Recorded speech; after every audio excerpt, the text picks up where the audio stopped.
네, 안녕하십니까. 저는 세명대학교 저널리즘 스쿨 대학원의 심석태라고 합니다. 약간 기술적인 문제로 진행이 좀 늦어졌습니다만 저널리즘 주간 행사 계속 이어가도록 하겠습니다. 저널리즘 주간은 시민과 언론이 소통을 하는 매우 독특한 행사입니다. 언론진흥재단에서 주관하는 우리나라에서 매우 특이한 그리고 유일한 의미 있는 행사가 이어져 있는 그런 주간이죠. 올해 주제는 다시 저널리즘이라는 주제로 지금 오늘 행사가 계속 이어지고 있습니다. 오늘 진행하는 행사는 시민과 기자들 사이의 토론회입니다. 시민 기자 토론회. 한국 언론을 놓고 여러 가지 걱정을 하는 사람들이 많습니다. 언론의 품질이 떨어지고 있다. 언론의 신뢰 위기다. 뭐 이런 이야기들을 많이 하고 있습니다. 댓글을 보면 언론을 비판하는 언론인들에 대한 공격적인 글들도 참 많이 올라오고 있죠. 이 상황을 보면 기자와 언론인과 시민들 사이에 어떤 오해가 존재하는 것은 아닐까. 또 언론에 대한 인식 그리고 어떤 것이 좋은 언론인지 나쁜 언론인지에 대한 서로의 가치의 충돌이 있는 것은 아닐까. 이런 걱정들을 많이 하게 됩니다. 이런 문제를 해결하기 위해서 제일 중요한 게 소통이겠죠. 그래서 오늘은 언론인들과 현장에서 이 언론을 소비하고 있는 시민들 사이에서 터놓고 솔직하게 대화하는 자리를 만들었습니다. 어떻게 하면 언론이 위기에서 탈출할 수 있을지 그리고 또 시민들은 언론에 대해서 어떤 궁금증을 가지고 있는지 오늘 허심탄회하게 대화를 나눠보도록 하겠습니다. 아무쪼록 이번 대화는 다른 것들 다 제쳐놓고 터놓고 대화하는 것으로 목표를 삼았으면 좋겠습니다. 오늘 이 자리에 나오신 분들을 먼저 소개를 해드리도록 하겠습니다. 먼저 시민 패널들 소개해드리겠습니다. 고양대화중학교에서 국어 선생님을 맡고 계시는 최은옥 선생님 나오셨습니다. 네, 반갑습니다. 그리고 출판사에서 근무하고 계시는 맹준영님. 네, 박수 좀 쳐주시죠. 예. 그리고 언론인권센터에서 대학생 언론 모니터단을 이끌고 계시는 황현정 박사님 나오셨습니다. 예, 반갑습니다. 평소 여러분들 가지고 계시는 언론에 대한 생각을 앞에 있는 기자들 눈치 보지 마시고 너무 사정 봐주지 마시고 솔직하게 질문을 많이 해주세요. 자, 오늘 답변을 해주시기 위해서 나오신 세 분 소개해드리겠습니다. 중앙일보에 있는 송승환 기자 나오셨습니다. 국민일보 사건팀의 박민지 기자. 네, 반갑습니다. 그 다음에 KBS의 댓글 읽어주는 기자의 김기화 기자가 나왔습니다. 예, 반갑습니다. 자, 세 분 기자님들 어떠신가요? 좀 긴장이 되시나요? 네, 오늘 날카로운 질문이 나오더라도 너무 기분 나쁘게 생각하지 마시고 솔직하게 또 나는 잘못한 거 없는데 왜 나한테 이래 이렇게 생각하지 마시고 주변에 있는 상황들 또 동료들의 생각을 잘 담아서 설명을 잘 해주시면 좋을 것 같습니다. 먼저 세 분 기자들한테 질문을 하나 드릴게요. 오늘 어떤 기분으로 어떤 각오로 나오셨는지 간단하게 아주 짧게 한번 말씀해 주시겠어요? 송수환 기자부터. 네, 이번 토론회가 흥미를 위해 타이틀에 보니까 시민 대 기자 타이틀이 붙었더라고요. 그래서 저는 오늘 기획 의도에 맞게 충실하게 터놓고 말씀하신 대로 얘기를 해보는데 대신에 그 방향은 시민과 기자의 간극을 줄이는 그런 방향으로 나아가 보도록 하겠습니다. 예, 좋습니다. 예, 박민지 기자. 정말 하루하루 최선을 다해서 살고 있는데 늘 좀 기레기라는 말을 들어서 치열하게 살고 있는 기자가 굉장히 많다는 걸 좀 알려드리고 싶었습니다. 네, 좋습니다. 김기화 기자. 예. 네, KBS에서 본격 KBS 소통방송 댓글 읽어주는 기자들이라는 프로그램을 진행하고 있습니다. 제가 2018년에 이 프로그램을 만들었는데요. 이 프로그램 만들 때의 취지가 바로 이 시민과 기자 간의 소통. 왜 기자들은 시민 말 안 듣냐? 댓글로라도 들어보자 뭐 이런 컨셉이었거든요. 이제 저희 댓글 읽어주는 기자들의 창립 취지와 잘 맞는다 싶어서 오늘 나왔는데 오프라인으로 좀 이런 큰 자리에서 댓글 읽어주는 기자들을 같이 이야기를 나눠본다 이런 생각으로 오늘 진행해 보도록 하겠습니다. 자, 그러면 오늘 토론에 어떤 기대를 하고 나오셨는지 우리 시민 패널들 세 분 말씀 차례로 들어볼까요? 자, 최은우 선생님. 네. 먼저 지금 뱃속에 둘째가 있어서 불가피하게 마스크를 쓰고 참여하게 된 점 양해 부탁드리고요. 저는 기자님들과의 대화를 통해서 우리나라 언론의 희망을 보고 싶어서 이 자리에 왔습니다. 보여주실 거죠? 네. 네. 어느 분이 말씀하실까요? 예명준혁 선생님.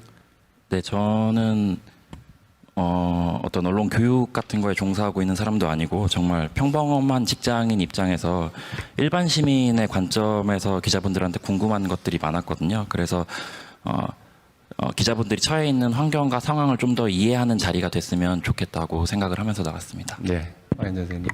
네, 저는 지금 제가 좋아하는 기자님도 계신데 좀 이번 기회를 통해서 기자님들과 느껴졌던 간극을 좀 줄이고 그리고 이외의 거리감 같은 것도 줄이고 이해를 좀 할 수 있는 토대를 마련하는 자리가 되었으면 좋겠습니다. 네, 제 걱정이 터놓고 대화하자라고 이야기를 했습니다만 오늘 나오신 분들이 다들 진지한 분들이시고 또 언론에 대해서 관심과 이해가 깊은 분들이라서 얼마만큼 속에 있는 생각들을 터놓으실지 좀 걱정이 되긴 합니다. 그래서 만약에 오늘 여기 계신 분들의 토론이 미흡하다 생각이 되면 지금 인터넷으로도 지금 시청을 많이 하고 계시죠. 인터넷으로 시청하시는 분들께도 기회를 많이 드릴 테니까 나는 이걸 꼭 물어보고 싶어 하는 게 있으면 꼭 댓글 달아주시고 질문을 올려주시면 이 오늘 행사 말미에 끝부분에서 꼭 질문을 의문점을 해소할 수 있도록 해드리겠습니다. 자, 그럼 본론으로 들어가 보죠. 언론에 대한 평가 문제를 놓고 사람들 사이에 말이 많습니다. 뭐 쓰고 싶지 않은 표현이긴 하지만 기자들을 향해서 뭐 기레기다 이런 식의 멸칭을 사용하는 경우들도 많이 있죠. 이런 기사들을 보면서 또 언론에 대한 어떤 그런 아주 거친 반응들을 보면서 제일 궁금한 부분이 도대체 어떤 기준을 가지고 언론을 좋은 언론이라고 하고 나쁜 언론이라고 할까, 그 부분에 대해서 많이 궁금하거든요. 저도 기자 생활을 한 30년 가까이 했기 때문에 많이 궁금합니다. 그래서 먼저 시민 패널들께서 나는 이런 기준으로 언론을 판단한다. 나는 이런 기사가 좋은 기사라고 생각한다. 또는 나는 이런 기사는 나쁜 기사라고 생각한다. 뭐 불편하시면 따로따로 말씀해 주셔도 되고 한꺼번에 두 가지를 다 말씀해 주셔도 됩니다. 순서는 이쪽부터 시작해 볼까요? 황현정 박사님. 네. 저는 일단 대학생 분들이랑 같이 모니터링 단을 이끌고 있기 때문에 그분들의 의견을 좀 취합을 해서 말씀을 드리고자 합니다. 그러니까 우선 대학생 분들이나 저나 이렇게 나빴던 기사라기보다 부정적이었던 기사들의 인식이 강했던 것들을 잘 살펴보면 자극성이라는 요소가 굉장히 많이 포함되고 있는 것 같았습니다. 예를 들어서 자극적인 단어의 사용, 선전적인 내용을 포함한다거나 그리고 개인정보를 무분별하게 포함시킨다거나 그리고 SNS와 같은 믿을 수 없는 정보원을 출처로 한다거나 이런 것들 그리고 갈등 요소를 너무 극대화시키는 기사들을 학생분들이나 저나 문제 제기를 많이 했던 것 같습니다. 또 반면 또 되게 배웠던 기사, 좋았던 기사, 바람직했던 기사들에 대해서 얘기를 해보면 학생분들은 보통 탐사 보도를 많이 짚는 것 같아요. 기자님들이 직접 문제의식을 가지고 사회 구조적인 문제를 이렇게 파헤치는 기사들을 통해서 대학생분들도 많이 배우고 저도 많이 배우는 그런 기사들이 있었던 것 같습니다. 네. 예, 다음은 우리 맹준영 선생님. 네, 저는 사실 흥미가 가는 기사 위주로 보기 때문에 저한테 어떤 나쁜 기사나 좋은 기사에 대한 어떤 주관적이거나 객관적인 그런 판단 기준이 있냐 하면은 잘 없는 것 같아요. 그래가지고 대학교 때 그냥 배웠던 책 중에서 이 한국언론지정재단에서 나온 빌 코바치의 저널리즘의 기본 원칙이라는 책이 있습니다. 그래서 거기서 저널리즘의 10가지 원칙을 얘기하고 있는데 그중 첫 번째와 두 번째가 진실에 대한 의무와 시민이 기자가 이제 충성해야 되는 최우선 대상이다라는 말이 나오고 있습니다. 그래서 저는 그 기준을 아직도 적용을 해서 아무래도 시민을 좀 기만하는 것 같은 기사를 볼 경우에는 나쁜 기사라고 인식이 되는 것 같습니다. 네, 자 최원호 선생님. 저는 나쁜 언론과 좋은 언론을 판단하는 기준을 아주 간단하게 말씀드리겠습니다. 보도 윤리를 지키느냐 안 지키느냐. 네. 한국기자협회에는 10가지 윤리 강령이 있는 걸로 압니다. 공정보도, 정당한 정보 수집, 오보의 정정, 갈등 차별, 조장 금지 등의 10가지 강령이 있는데 이걸 지키면 좋겠지만 이를 안 지키는 기사들이 요즘 많이 보여요. 그런 무책임한 기사들은 저는 나쁜 언론이라고 생각합니다. 자, 우리 최원호 선생님께 이건 조금만 구체적으로 질문을 드리면 그 언론 윤리 규정을 지키지 않는 것들 대체적으로 어떤 규정들을 주로 안 지키는 언론이 많은가요? 제가 오늘 안 좋은 기사 사례로 가져왔던 것들에 이제 두 가지를 가져왔는데 공통점을 보면 일단 정당한 정보 수집이나 또는 갈등 차별 조장 금지 이 문항에서 마음이 걸리는 게 많아요. 요즘에 아까도 말씀하셨듯이 자극적인 그런 이제 단어들을 사용하는 등 해서 좀 이렇게 자극적으로 클릭수를 유도하는 그런 기사들을 많이 보게 되는데요. 그래서 갈등 차별 금지 요것에 제일 마음이 쓰이고 있습니다. 현재로는. 네. 네.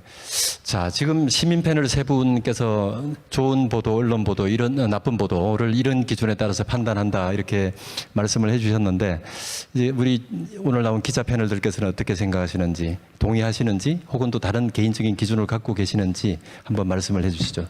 예. 김기화 기자입니다.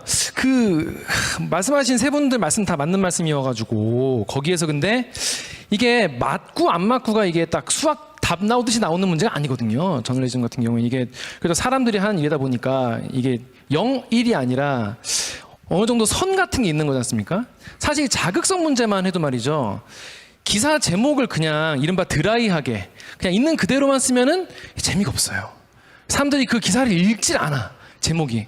그러다 보니까 이제 뭔가 좀 사람들이 클릭수를 유도해야 내 기사가 이제 읽혀지고 내가 이제 취재한 내용도 이제 많이 반영이 되니까 기자들 입장에서는 어느 정도의 자극성을 추구할 수밖에 없지 않나 이런 생각이 듭니다. 다만 이제 선을 넘지 말아야 되는데 우리 사회에서 그 선을 무엇으로 이제 정할 것이냐 이거에 대해서 이제 시민사회와 언론사의 어떤 합의가 좀 있어야 된다. 저는 좀 그런 생각이 들어서요.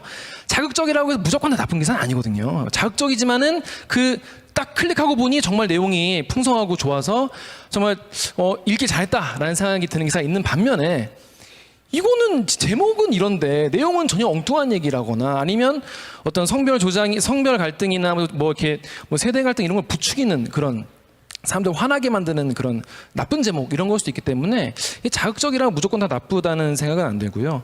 그리고 맹준영님 말씀 중에서 그 저널리즘의 기본 원칙 이제 신방과에서 다 꼭 읽어보는 책인데 거기서 시민에 충성하라라고 이제 나와 있거든요. 근데 아마 이제 많은 시민들이 그렇게 생각하실 거예요. 지금 언론들은 재벌에 충성하지 않냐, 아니 또 사주에 충성하지 않냐.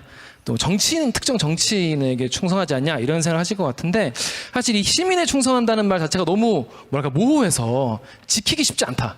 딱 기자들은 누군가에게 보이는 부장이나 팀장에게 사실 충성하는 경우가 많거든요. 충성이라는 표현보다 이제 같이 상의하면서 지시를 받고 일을 하기 때문에 뭔가 이거를 그냥 시민에 충성해야 한다라는 어떤 추상적인 표현보다는 이럴 때 이렇게 행동해야 된다 이런 규칙 같은 게 좀 명확히 나와 있는 것이 좋겠다. 좀 그런 생각이 들고요. 마지막으로 최은옥 씨가 말씀하신 보도윤리 10개 같은 경우에는 기자들이 다 지킬 수가 없죠. 이거를 다 지키면 좋겠지만 사람이 일을 하다 보면은 안 지킬 수도 있어. 못 지킬 수도 있는 거죠. 근데 그러면은 제 생각에는 잘못을 좀 인정하는 기자들이 돼야 되지 않나. 내가 이거는 보도윤리를 어겼다. 그래서 우리 언론사가 이걸 어겼다. 그러니 정중히 사과드린다. 다시 그러지 않겠다. 이런 시민들에게 좀 겸손하게 자신들의 잘못을 보도윤리 같은 걸 어겼을 경우에 바로바로 인정하고 그러지 않도록 그런 대안 같은 거를 마련하는 그런 언론사가 좋은 언론사가 아닐까. 말씀을 들어보니까 생각이 나서 말씀을 드렸습니다. 예, 자, 김기화 기자가 먼저 포문을 연 것 같습니다. 우리 맹준혁 선생님 어떠신가요? 지금 자극적인 기사라고 해서 모두 다 나쁜 것은 아니지 않냐? 자극적인 기사를 좀 써야 그 사람들이 보지 않냐? 너무 밋밋하게 쓰면 보지 않는데 보지 않는 기사를 쓰면 어떻게 하냐? 이런 질문을 답변하셨어요. 자, 우리 맹 선생님 어떻게 보시나요? 그 언론사의 구조적인 문제에 대해서는 토론 후반부에 조금 더 얘기를 하게 될 것 같고, 잘못을 인정하는 기사를 쓰면 되지 않느냐라고 답변을 해주셨는데, 그게 맞는 말이죠. 그리고 잘못을 인정을 하면 좋겠지만은 잘못을 인정하는 그런 정정 보도가 많이 나오지 않고, 그리고 정정 보도를 하기 전에 잘못도 종류가 있거든요. 근데 개인의 삶을 저격하는 방식의 기사나 아니면 인격을 질받는 식의 기사를 낼 경우에는 정정 보도를 내기 전에 이미 그 개인의 인생이 송두리째 뒤흔들어 버려요. 그러면은 기자가 기사를 내는데 잘못된 기사를 사과한다라는 말을 하기 전에 그거는 예방을 해야 되지 않나라고 생각이 듭니다. 그건 기자 윤리이기 이전에 약간 인간의 윤리의 문제라고 저는 생각이 들어요. 우리 최원호 선생님도 마이크 드셨는데, 예, 말씀하시죠. 네. 저희 같은 시민들의 경우는 제목을 보고 뒤통수 맞은 경험이 굉장히 많습니다. 그러다 지금 이렇게 불신이 쌓인 거고요. 그리고 윤리강령 10개 만들어 놓고 못 지킬 수도 있다라고 하는 거 너무 무책임감한 거 아닌가요? 지키려고 만든 거 아닙니까? 지켜지지 않을 거면 왜 이렇게 고민해서 만드셨을지. 저는 실제로 여기에 8번 이제 항목은 오보의 정정인데요. 저는 오보인데도 정정되지 않은 기사도 굉장히 많이 봤습니다. 이럴 때마다 아까 말했던 그 불신이 쌓일 수밖에 없어요. 자, 일단 1라운드는 이렇게 지나가는 것 같고요. 우리 다음 박민지 기자님. 좋은 기사와 나쁜 기사에 대한 본인의 생각. 네, 저 패널분들 말씀하신 거 충분히 공감하고 기자들이 분명히 경계하고 반성해야 하는 지점이 있다고 생각을 합니다. 다만 조금 두둔을 해보자면 방금 김기아 선배 옆에서 말씀해 주신 것처럼 좀 자극적이라고 해서 나쁜 기사라고 생각하지는 않는다는 말에 동의를 하거든요. 사실 현실이 자극적이고 현실이 선정적인데 이거를 축소하는 것이 오히려 저는 직무유기라고 생각을 하기 때문에 자극적인 현실은 자극적이게 보도를 하고, 다만 말씀하신 것처럼 보도 윤리는 최대한 지켜야 한다고 생각하지만 여러 환경상 차마 못 지키는 경우도 종종 있는 것 같습니다. 하지만 좀 저희가 그 부분은 반성하고 오보의 정정 같은 경우에도 오보라는 기준이 사실 저희는 기사를 쓸 때 팩트 확인을 하지 않고 쓰는 경우는 저는 단 한 건도 없다고 얘기 드릴 수 있는데, 팩트가 틀렸다기보다는 해석의 차이일 수도 있기 때문에 그 오보를 판단하는 기준이 과연 시민의 의견이 전부 다 정답일까? 이런 지점에는 조금 저도 의문을 갖고 있습니다. 네, 알겠습니다. 송성환 기자는 조금 더 원론적으로 본인이 생각할 때 바른 기사, 좋은 기사, 그리고 나쁜 기사는 어떤 기사인지에 대한 본인 생각을 한번 말씀해 주시면 좋을 것 같네요. 네. 저는 손이 마이크가 근질근질해서 마지막 차례에 와서 이제 말을 해보면요.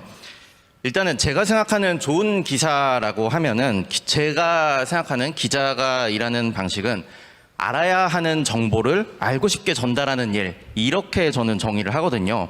여기서 이제 알아야 하는 이 부분은 소위 말하는 게이트키핑입니다. 사람들이 이 기사는 왜 썼어? 이 기사는 왜 안 써? 라고 할 때 그 기준이 알아야 하는 거를 골라야 되는 거고, 두 번째로 알고 싶게 전달하는 거, 이게 바로 그 앞에서 말씀드린 뭐 제목 낚시 이런 부분인 건데, 그 제목 낚시에 분명 선을 넘는 기사들이 있고 최근에 다수 발견이 된다는 거는 많아요. 인정을 해요. 그런데 그 알고 싶게 전달하는 일을 저희가 소홀하게 하잖아요. 소위 말하는 제목을 좀 딱딱하고 재미없게 지으면요, 시민분들 안 보시잖아요. 방금 말씀하신 탐사보도 학생들이 굉장히 좋아한다고 하셨는데, 탐사보도 저희가 정말 공들여서 썼는데, 정말 한 달 공들여서 썼는데도 조회수 100 나올 때가 있어요. 정말 창피하게. 왜냐? 제목이 재미없어서. 유명한 사람 이름을 제목에 안 걸었더니, 자극적인 멘트를 안 걸었더니 아무도 안 봐요. 그렇기 때문에 저희가 그런 어떤 일종의 기사 세일즈를 할 수밖에 없는 거고, 점점점 이렇게 그 낚시성, 자극성 제목이 늘어나는 거는 물론 언론사가 수익성 때문에 그렇게 하는 것도 있겠지만은 그런 기사들을 외면해온 시민들은 어떻게 생각을 하시는지 궁금합니다. 네, 시민 패널들한테 오히려 질문을 하나 던지셨는데, 일단 그 부분은 우리가 조금 이 후반부에 가서 더 논의를 할 수 있지 않을까 하는 생각이 들고요. 저는 사실 아주 좋은 기사는 무엇인가, 나쁜 기사는 무엇인가에 대한 생각에서는 양쪽 시민 패널과 기자 패널들 사이에서 별 이견 없이 처음에 순조롭게 출발하지 않을까 생각을 했는데, 생각보다 차이가 좀 보이네요. 제가 느끼기에 기자 패널들께서는 언론윤리규범이라고 하는 것을 어떻게 다 지킬 수 있느냐라고 하는 점에서 일단 특징적인 부분이 있는 것 같고요. 둘째로 선정적이다, 자극적이다고 하는 부분을 무조건 나쁘다고 보긴 힘들지 않겠냐. 그렇게 쓰지 않으면 아무리 공들여서 기사를 만든다 하더라도 보지 않으면 무슨 소용이 있느냐, 이런 얘기, 그렇게 요약하면 되겠죠? 자, 그 부분에 대해서 아까 두 분은 아주 강하게 이미 한번 말씀을 하셨고, 우리 황현정 박사님. 저는 기자님들 의견 충분히 이해를 하고 하는데, 제가 말씀드렸던 대학생분들이랑 이렇게 얘기하면서 자극성을 극대화시킨 기자들은 정말 자극적이다, 선정적이다. 이게 과연 시민의 기자님이 어떤 의도로 이걸 쓰셨나. 이게 이런 의문이 들 정도의 기사를 말씀드린 거고요. 당연히 기사를 작성하실 때 제목에서 이렇게 어느 정도의 자극성 요소를 포함하는 거는 이해는 합니다만, 그게 변명이나 이렇게 이유가 되기보다는 조금 자극적인 걸 덜하는 방향으로 좀 지향을 기자님들이 노력을 해주셔야 저희 시민분들도 만약에 자극적이지 않은 기사들이 100개가 있는데 그 중에서 기사를 고르면은 내용을 볼 수 있는데 이게 100개 중에 한 개가 기사가 자극적이면은 시민들은 그거를 클릭하는 시민들의 잘못도 있지만 그 한 개의 너무 자극적인 요소를 포함하는 기자님들도 조금 이해를 해주시기 바란다라고 말씀드리고 싶고요. 그래서 김기아 기자님께서 말씀하신 선이라는 부분이 되게 중요한 것 같습니다. 그리고 보도윤리도 이상향이죠. 이상향인 거 인정하고 인정하지만 저도 그렇지만 이상향으로 가기 위해서 노력을 해야지 이게 보도윤리가 지키기 힘들어서 오보에 대한 정정 기사를 내고 이런 거는 옳은 방향은 아니라고 저는 개인적으로 생각하는 바입니다. 네, 네, 맞습니다. 예, 제가 사실 대학에서 언론윤리 강의를 하고 있습니다만 어떤 규범만 이야기할 때 하고 그때는 서로 되게 좋은 말을 하는데 그 말이 의미하는 바 똑같은 말을 하고 있는데 서로 다른 내용을 얘기할 때들이 종종 있죠. 자, 그러면 이런 상황에서 문제를 해결하기 위해서 제일 좋은 건 사례를 드는 거지 않습니까? 자, 우리 시민 패널들께서 내가 볼 땐 이런 기사는 문제가 있는 것 같아.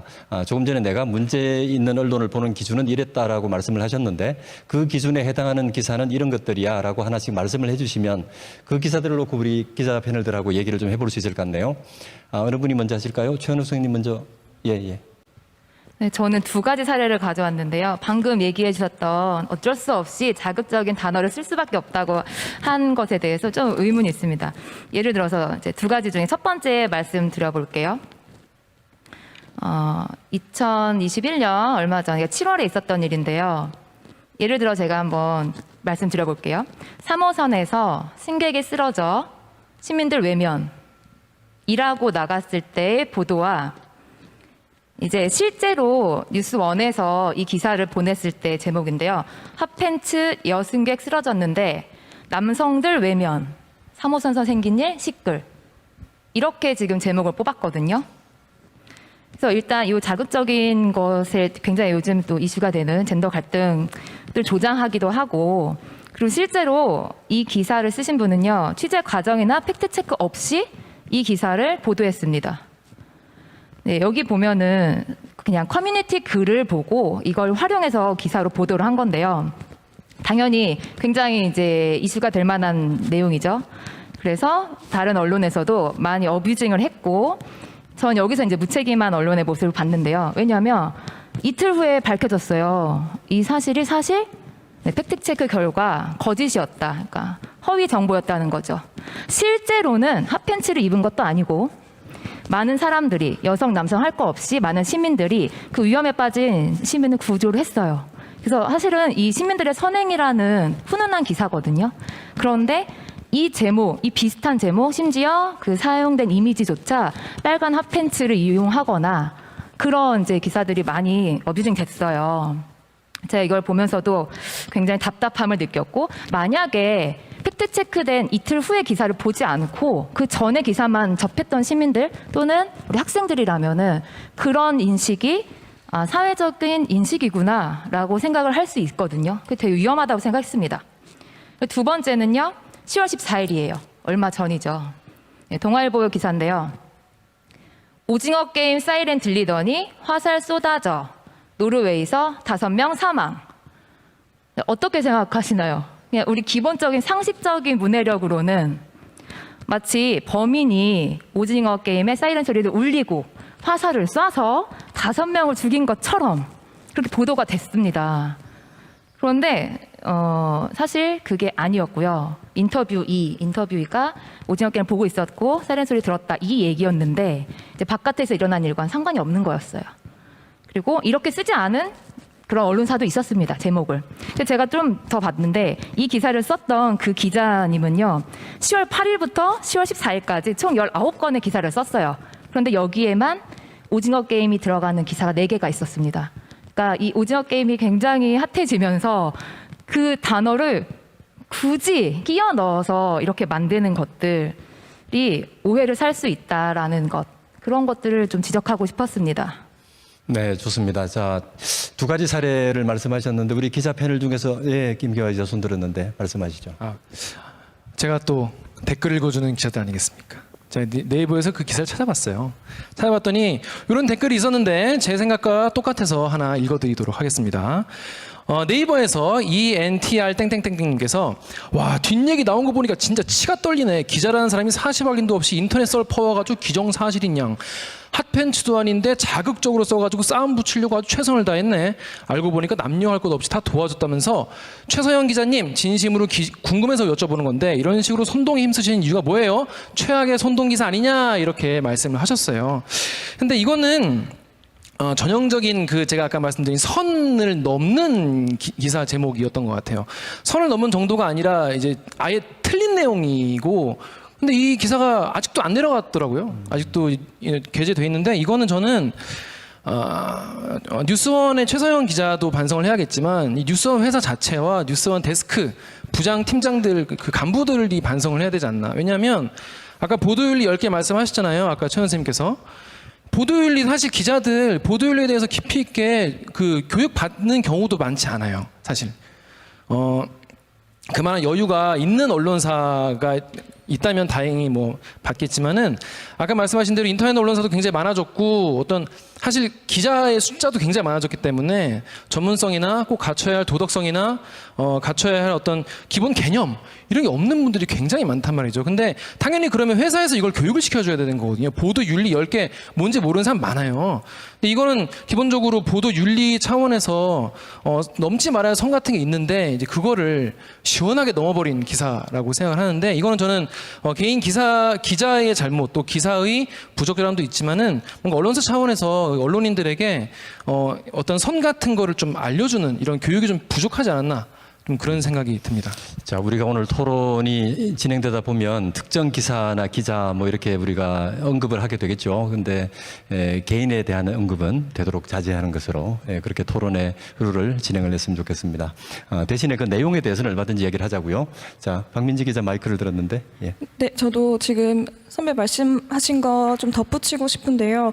이런 감수성 부족한 기사는 저도 경계해야 한다고 생각하고 사실 정상적인 데스킹 과정을 거치면서 나간 기사 중에는 이런 기사가 좀 많이 드물 거라고 생각하지만 다만 저는 이런 기사가 아예 필요 없다고 생각하지는 않는데 그러니까 이런 이슈, 이런 주제를 다루는 기사를 아예 쓰지 않아야 된다고 생각하지는 않습니다. 다만 이 기사를, 이 주제를 가져와서 썼을 때는 조금 더 분석적이고 비판적으로 쓸 수 있다면 좋을 것 같습니다. 왜냐하면 사회에 이런 현상이 있다는 걸 알려주고 여기서의 문제점을 짚어주는 과정이 필요하기 때문에 아예 이런 이슈를 다루지 않아야 한다. 여기에는 동의하진 않습니다.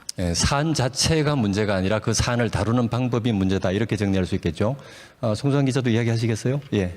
네, 우리 이제 뒤에서 더 얘기를 해볼 수 있을 것 같은데요. 말씀하신 이런 지적해주신 기사들이 저도 문제가 있다라고 생각을 하고 저도 볼 때마다 화가 굉장히 많이 나는 뉴스들입니다. 왜냐하면은 이런 뉴스들이 쌓이면서 다른 열심히 취재하고 어떤 바르게 제목을 달려고 하는 기자들에게 똑같이 함께 신뢰를 깎아먹는 그런 현상을 만들기 때문에 그렇거든요. 실제로 저희 회사 같은 경우는 저는 지금 올해 저희 회사 공정보도위원회 홍보위에서 활동을 하고 있는데 저희도 스스로 이런 기사들을 저희 회사에서 나오면은 그런 것들을 발견을 해서 이런 거 문제 있지 않느냐라고 저희가 회사에 직접 이제 문제 제기를 하기도 하고요. 그럴 때 이제 회사의 논리 중에 하나는 그런 거예요. 실제로 클릭수를 보면은 사람들이 이걸 궁금해하지 않냐. 실제로 사람들이 이걸 제일 많이 보던데 이러면서 어떤 유통 구조의 문제를 또 제기를 하기도 해요. 그런 측면에 있어서 이제 저희도 기자들도 좀 답답함을 느끼는 부분들이 좀 있고요. 근데 이제 아까 핫팬츠 여성 승객 쓰러졌는데 남성들 외면 이 제목 같은 경우에는요. 이 어떤 핫팬츠라는 게 들어가고 또 남성 여성이 들어가다 보니까 젠더 갈등을 조장한다 이렇게 지적을 해주셨어요. 그런데 저는 조금 생각이 달라요. 물론 뭐 핫팬츠 여성 이렇게 써 있으면은 눈길이 가는 건 사실입니다. 그런데 핫팬츠 입은 여성이 입에 꺼내면 안 되는 단어는 아니잖아요. 입고 다닐 수 있는 옷인데. 그런데 이 기사를 젠더 갈등을 조장한다고 말씀하셨는데 젠더 갈등은 사실 현실이 더합니다. 그것을 보여주는 이게 오보였지만 오보인 것은 분명하게 문제이지만은 이 제목을 가지고서 젠더 갈등을 조장하는 기사다라고 마냥 낙인을 찍기에는 부족한 부분이 있다라고 생각을 합니다. 대체로 의견이 다 비슷하게 정리가 됐는데 딱 하나 질문이 남았네요. 만약에 우리 최원욱 선생님께 질문을 드리면 만약에 조금 전에 예로 드신 그 기사의 경우에 핫팬츠라고 하는 것이 사실이었다면 거짓말이 아니고 오보가 아니고 사실이었다면 어땠을까요? 방금 사회적인 인식을 말씀하셨는데 우리 모습을 담고 있다고 해서 그렇다고 해도 선택되는 단어들에는 차이가 있다고 생각합니다. 예를 들어서 핫팬츠라는 의견을 이런 단어를 쓸 수도 있지 않냐, 실제로 입고 다니진 않냐 이렇게 말씀하신다면은 굳이 기사 제목에 쓸 필요도 없죠. 네, 굳이 쓸 필요도 없다고 생각을 하고요. 이게 지금 사건의 중요한 쟁점이 아니거든요. 왜냐하면 사람이 쓰러진 거지 그 사람 쓰러진 사람이 핫팬츠를 입었든 또는 뭐 긴 바지를 입었든 이게 중요한 건 아니거든요. 하지만 의도적으로 저는 뽑았다고 생각을 하고요. 그리고 이 기자도 그 자리에 없었고 취재도 하지 않았고 누군가의 썰을 듣고 이렇게 썼기 때문에 이걸 굉장히 큰 문제라고 지적한 겁니다. 네. 제가 대체적으로 한마디 더 해도 될까요? 예, 하시죠. 짧게만 한마디 네. 더 하겠습니다. 그 핫팬츠라는 단어가 불필요한 자극적인 단어다라고 말씀을 하셨는데 저는 이 기사의 취재 과정과 내용에 오보가 있고 문제가 있다라는 거는 100% 200% 동의를 합니다. 이 분명히 잘못된 기사였죠. 그런데 핫팬츠 여성 이 기사에서 남녀 그 젠더 갈등을 보여주는 현상을 보여주는 기사로서 이 핫팬츠라는 단어는 그 노출이 있는 여성이었기 때문에 남성들이 이 외면을 했다라는 이 맥락을 살리기 위해서 들어갈 수밖에 없었던 단어였거든요. 그래서 여성 승객 쓰러졌는데 남성들 외면과 핫팬츠 여성 승객 쓰러졌는데 남성들 외면은 전혀 다른 내용의 기사가 전개가 되거든요. 그래서 저는 이게 단순히 노출이 있는 옷을 입었다는 것을 제목으로 꼽았다고 해서 그게 문제가 되는 제목이다라고 생각하는 거는 동의를 하지 않습니다. 자, 그러면 그 부분에 대해서는 우리 최은우 선생님 말고 우리 황 박사님한테 한번 어떻게 보시는지 옆에서 양쪽 토론을 보시고 우리 황 박사님은 어떻게 보셨는지. 네, 두 분 다 입장이 이해가 되는데요. 저 기자님의 시각은 사실 생각하지 못했던 포인트여서 이해를 좀 더 하게 됐지만, 근데 방금 말씀하셨던 부분이 핫팬츠라는 단어 사용에 있어서 기사적 맥락에 있어서 사용할 수도 있었다라는 포인트를 지적하셨던 거잖아요.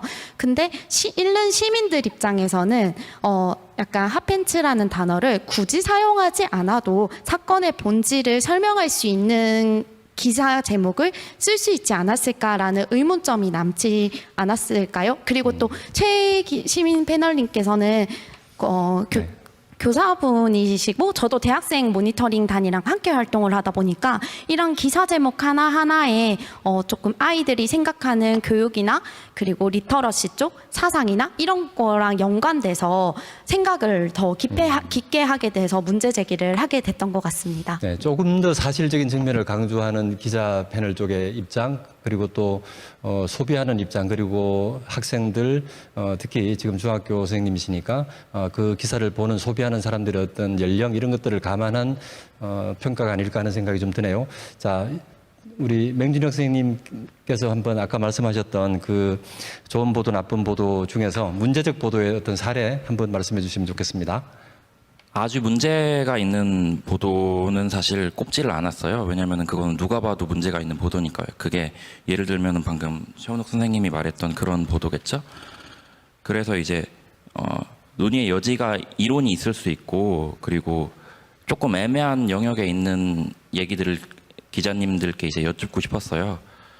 먼저 이제 꼽은 사례는 그 중앙일보의 나는 저격한다 시리즈와 관련해서 이게 비단 이 안에 모든 칼럼들이 나쁜 기사라고 말을 하는 게 아니에요. 근데 이 기획 자체가 조금 의문이 들었어요. 사실 저격이라는 문법 자체는 SNS나 유튜브에서도 지금 지양해야 될 문법이라고 많이 나오고 있는 건데, 요거를 중앙언론지에서 하나의 메인 문법으로 사용을 해가지고 기획 기사를 작성을 한 거잖아요. 이런 거에 대해서 기자님들이 어떤 생각을 가지고 있는지도 궁금했어요. 이거는 이제 하나의 사례고, 나머지 하나는 저는 헤드라인의 제목을 큰 따옴표 저널리즘으로 지속해서 발행하는 방식이 약간 비겁하다고 생각을 하거든요. 그게 기자의 생각은 들어있지 않고 다른 사람의 입을 빌리면서 기사의 어떤 헤드라인을 이제 대체하는 식의 방식이 이게 지속돼도 좋을 문제인가라고 생각이 들었어요. 이 두 지점에 대해서 기자님들 생각을 한번 들어보고 싶습니다. 자, 우리 맹준혁 선생님께서 두 가지 기사를 제기를 하셨습니다. 송성환 기자는 중앙일보 소속이기 때문에 다른 쪽에, 예, 그렇죠. 김기화 기자께서 그 첫 번째 기사에 대해서 한번 말씀을 해주시죠. 먼저 그 저격 그 시리즈 같은 경우에는 저는 처음에 보고 되게 좋은 아이디어다라고 생각을 했어요. 왜냐하면 이른바 유튜버들 사이에 서로 저격하고, 그러니까 누가 뭘 잘못했다는 영상을 대놓고 올리는 걸 저격이라고 하는데, 그런 어떤 젊은 층들을 또 유튜브를 많이 보는 지금 세대들에게 어필하는 그런 컨셉으로 이제 필진들을 대거 이제 불러가지고 이런 누가 누구를 저격하는 이런 콘텐츠를 이제 그런 기획 어떤 기고를 받는 그런 시리즈였잖아요. 저는 괜찮은 아이디어였다고 생각하는데 이게 왜 문제라고 생각하는지는 말씀을 들었는데 잘 이해를 못하겠고요. 다만 제가 좀 그 시리즈는 아쉬웠던 거는 필진들의 글을 제가 뭐 다 보진 못했는데 한 4개 정도 봤는데 이 글이 다 이제 그 내용이 좀 뭐랄까요. 어떤 건 되게 잘 쓴 글도 있지만 어떤 건 되게 그렇지 못한 글도 있어서 그런 퀄리티 컨트롤 차원에서 조금 약간 아쉬웠다는 부분이 있었는데 저는 그 아이디어는 되게 좋았다라고 생각을 하고 그런 어떤 도전적인 시도 같은 것도 다 뭔가 이건 너무하지 않냐 이런 식으로 뭔가 싹을 잘라버린다거나 그래버리면 좀 약간 저널리즘적 실험을 조금 저하게 만드는 요소가 아닐까 좀 그런 생각이 좀 들어서 저는 그 비판에 대해서는 잘 이해할 수가 없고요. 그리고 다운표를 써서 기사 제목 쓰는 게 왜 문제인지 저는 왜 문제라는지 말씀 안 해주셔가지고 그게 기자가 자기 생각을 표현하기 위해서 다운표를 쓰는 게 아니라 기자가 자기 말을 할 거면 정치인을 하면 되잖아요. 본인이 시민운동을 하든지. 그런데 우리는 다른 사람이 한 이야기를 이 사람이 이렇게 말했답니다. 이렇게 알려주는 그런 역할이 기본적인 팩트를 가지고 쓰는 거기 때문에 여러분에게 내가 지금 저 사람이 한 이야기를 있는 그대로 전달해 드립니다. 제가 지금 거기서 뭔가 왜곡한 게 아니라 있는 그대로 이렇게 말했습니다. 라고 하는 거기 때문에 다운표 들어가는 제목은 당연히 객관성과 이런 걸 담보하기 위해서 좀 필요한 부분이 아닌가 좀 그런 생각을 합니다. 자, 좋습니다. 다음은 박민지 기자. 네, 처음에 말씀해주신 저격한다 시리즈 같은 경우에도 저도 동의를 하는 게 굉장히 기존 문법과 다른 획기적인 아이디어다라고 처음에 생각을 했습니다. 동의하듯이 기사 종류에 따라서 그러니까 기사에 따라서 조금 동의하지 못하는 내용도 덜어 있었지만 그 꼭지 자체는 동의를 하고 왜냐하면 사실 그 신문과 유튜브 지금 신문보다 더 신뢰도가 높다는 유튜브나 1인 미디어 같은 경우에는 주인공이 나와서 직접 이렇게 얘기를 하고 좀 센 발언을 하고 하잖아요. 근데 지금 기성 언론 같은 경우에는 그럴 수 없다 보니까 최대한 가공하고 최대한 정제하다 보니까 오히려 그러면서 독자들의 흥미를 못 끄는 면이 있어서 또 하나의 뉴미디어 방식을 만든 거라고 저는 이제 기획 의도를 그렇게 생각을 했습니다. 또 이제 다운표 말씀하신 것 같은 경우에는 사실 말씀하셨듯이 저희는 이제 예를 들어 정치인이라든지 연예인이라든지 그런 사람들의 워딩을 독자한테 전달해주는 역할이기 때문에 다운표 자체가 문제가 되는 건 전혀 모르겠고 다만 이제 뭐 가해자 조주빈이나 뭐 예를 들어 흉악범 장대호 같은 경우에 그런 사람들의 가해자의 워딩을 무분별하게 다운표 처리해서 보도하는 방식은 지양해야 한다고 생각합니다. 자, 조금 예상치 않게 어쨌든 상당히 동의하지 않는 쪽으로 지금 얘기가 가고 있는 것 같은데요. 송수환 기자 의견도 한번 들어봐야 되겠죠? 네, 저희 회사에서 최근에 새로 만든 코너라서 제가 얘기하기가 좀 쉽지는 않지만은 그래도 제 생각을 한번 솔직하게 말씀드려 보겠습니다. 저 역시 이 시리즈를 처음에 시작한다고 주변에서 이제 다른 기자가 먼저 알려줬어요. 너네 회사에서 이런 거 한다던데? 이래서 저도 봤더니 처음에는 사실 우려가 됐던 게 맞습니다. 왜냐면은 안 그래도 우리 사회가 지금 양쪽으로 갈라져서 갈등, 분열, 혐오 이런 게 가장 큰 문제잖아요. 그런 상황에서 더 혐오를, 더 갈등을 조장하는 어떤 코너가 되는 게 아닌가, 거기에 편승하는 코너가 되는 게 아닌가 하는 좀 걱정을 하긴 했어요. 그런데도 불구하고 저는 이 코너가 그래도 할 만한, 못할 코너는 아니다. 그리고 의미가 있다라고 생각을 했던 게 뭐냐면요. 그 기억하실지 모르겠지만 저희 여기 그나마 좀 세대가 비슷해서 기억하실 것 같은데 그 2000년대 초반에 KBS ETV에서 자유선언 주목이 운다라는 거 코너가 있었어요. 다 기억하시죠? 고등학교 찾아가가지고 야 너 나와 한 다음에 그 1대1로 둘이 이제 뭐 말하고 반박하고 말하고 반박하고 이러면서 이제 그 어떤 속 시원하게 말하는 코너였는데 거기서 항상 끝맺음은 어떻게 되냐면은 항상 이제 포옹하면서 화합하는 자리로 끝났거든요. 그게 이제 그 거기서 이제 진행을 맡아주는 그 개그맨들의 어떤 운영의 묘 이런 거 덕분에 이제 그렇게 훈훈하게 끝날 수 있었던 것 같은데 저도 마찬가지로 이 저격한다 시리즈 같은 경우에 이 마이크와 펜을 그 어떤 이런 지면이나 이런 전파성이 있는 어떤 플랫폼을 빌려준다는 가질 수 있다라는 권한은 사실 예전에는 정말 드물었어요. 이게 그 어떤 내가 뭐 인터뷰를 한다고 해도 일반인 같은 경우에는 정말 한 15글자 다운편에 들어가면 끝나는 정도고 유명한 어떤 교수님이나 뭐 정치인 이런 사람들도 한 800자 정도 칼럼을 부여받는 게 전부예요. 그런데 이 기획 같은 경우에는 아까 퀄리티 말씀을 하셨는데 퀄리티가 조금 낮더라도 내가 이 사람한테 나는 정말 평범한 어떤 시민으로서 뭐 그 불만이 있는 사람인데 정치인 누군가에게 나 한마디 좀 하고 싶어. 그래서 열심히 썼어요. 그런데 나 혼자 페이스북에 올렸더니 아무도 안 봐줘. 그런데 지면에 한번 실려가지고 그 문제가 공론화가 되고 그 정치인이 그 부분에 대해서는 뭐 이 부분은 잘못했고 이 부분은 해명을 하겠다라고 얘기를 한다면은 좀 더 공론장으로서 활성화가 되는 기능이 있을 것이다라고 생각을 합니다.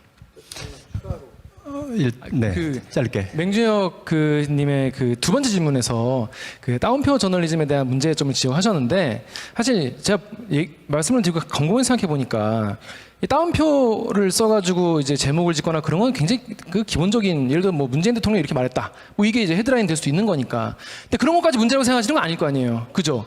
그러니까 어떤 다운표 저널리즘 문제인지를 설명을 해주시면은 그게 좀 도움이 될 것 같아요. 왜냐하면 기자들은 그게 다 잘못됐다는 줄 알고 그건 아니다라고 생각을 했는데 곰곰이 생각해보면 그렇게 생각하시지 않았을 것 같아가지고. 자, 마이크를 잡고 하시죠. 예. 네, 박민지 기자님이 말씀하신 걸 포함해서 얘기를 한 거고요. 지금 너무 답변이 많아서 그래서 제가 정리를 해서 답변을 할 수 있는 것만 먼저 얘기를 할게요. 그 나는 저격한다 시리즈와 관련해서는 이게 그 자극성에 대한 선의 문제에 대해서 그 범사회적인 공론화가 필요한 부분인 것 같아요. 저는 이 부분에 대해서 그 사안에 관한 비판이나 비평이 아닌 개인에 관한 저격이 메인 언론지에서 이제 양산이 되면은 그리고 그걸 시민이 보는 입장에서는 기사의 제목을 먼저 보는 게 아니고요. 얼굴을 먼저 봐요. 썸네일처럼 나오는. 그리고 그 얼굴을 먼저 보고 그 다음에 자극적인 헤드라인을 먼저 보게 된단 말이에요. 그거 자체가 이제 팩트의 여부와 무관하게 뭔가 기사 중앙 언론지에서 그냥 한 사람을 저격할 수 있다. 그리고 한 사람을 사안에 관한 이제 비판이나 비평이 아니라 한 사람의 인생을 송두리째 파괴해도 무방할 수 있는 그런 세태 같은 거를 만드는 것 같은 느낌이 저는 들었어요. 나는 저격하다 시리즈 자체가. 그리고 제가 개인적으로 저격하다 시리즈 자체에 대해서 의문점이 들었던 거는 비슷한 기획들이 사실 있었잖아요. 예를 들면은 유튜브 말씀하셨는데 똑같이 뭐 헬마우스라는 그런 유튜브가 있었잖아요. 근데 그 유튜브는 가짜 뉴스를 저격해가지고 딱 저격 대상이 지목이 됐었잖아요. 근데 나는 저격한다 시리즈에 대해서 제가 의문이 들었던 거는 기성세대라는 추상적인 대상을 정해놓고 2030이라는 이제 간판을 가지고 언론에서는 지향되어야 하는 그런 저격이라는 방식을 합리화시키는 것 같아가지고 그 지점이 좀 불편했던 것 같아요. 시민의 입장에서. 그래서 그 지점에 대해서 어떻게 생각하시는지 듣고 싶었는데 답변을 어느 정도는 들었지만 추가적으로 또 어떻게 생각하시는지 여쭙고 싶어요. 두 번째로 좀 전에 김기화 기자가 했던 질문, 그 다운표 저널리즘이라고 우리가 비판을 할 때 어떤 기사를 구체적으로 문제라고 혹시 사례를 하나 들어주실 수 있다면? 사례는 방금 그 박민지 기자님이 말씀하신 그런 사례들을 생각을 하고 얘기를 한 거고요.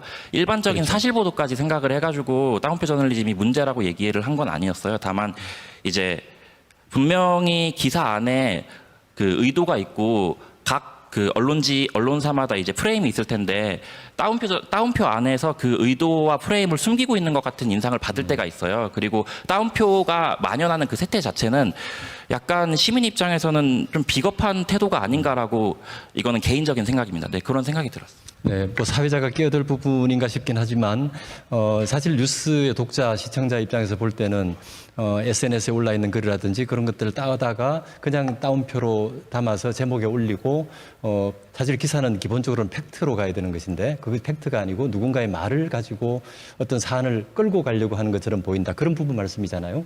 그런 부분도 포함해서 말씀을 드리는 거고요. 그리고 사실 어쨌든 언론사라면은 그 사회의 어떤 주요한 의제들에 대해서 먼저 설정을 해야 되는데, 그 지식 인플루언서나 아니면은 셀럽들의 의견들을 그대로 기사로 전달하는 부분도 많잖아요.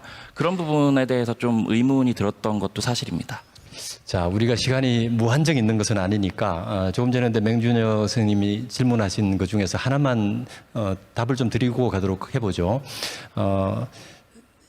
토론을 활성화하는 것도 좋고 또 인터넷에 있는 새로운 어떤 기법들, 또 유튜브에서 많이 사용되는 어떤 트렌드를 가지고 새로운 콘텐츠를 만들어내는 시도도 되게 좋은 것 같아요. 저도 뉴미디어에서 10년 넘게 일을 했기 때문에 그런 시도를 많이 하는 것은 중요하다고 생각을 하는데, 그러나 인터넷 공간에서 일어나고 있는 누군가에 대한 공격, 상당히 거친 공격 또는 팩트에, 사실에 기반한 논박이 아닌 그냥 일방적인 공격이 이 메인 뉴스들 그리고 주류 언론을 통해서 배포될 때는 좀 다른 맥락을 가질 수 있지 않을까. 그렇다면 그것이 꼭 그런 신선함으로만 정당화될 수 있을까? 이런 질문을 할 수 있을 것 같아요. 어느 분이 답변을 좀 해주시겠어요? 네.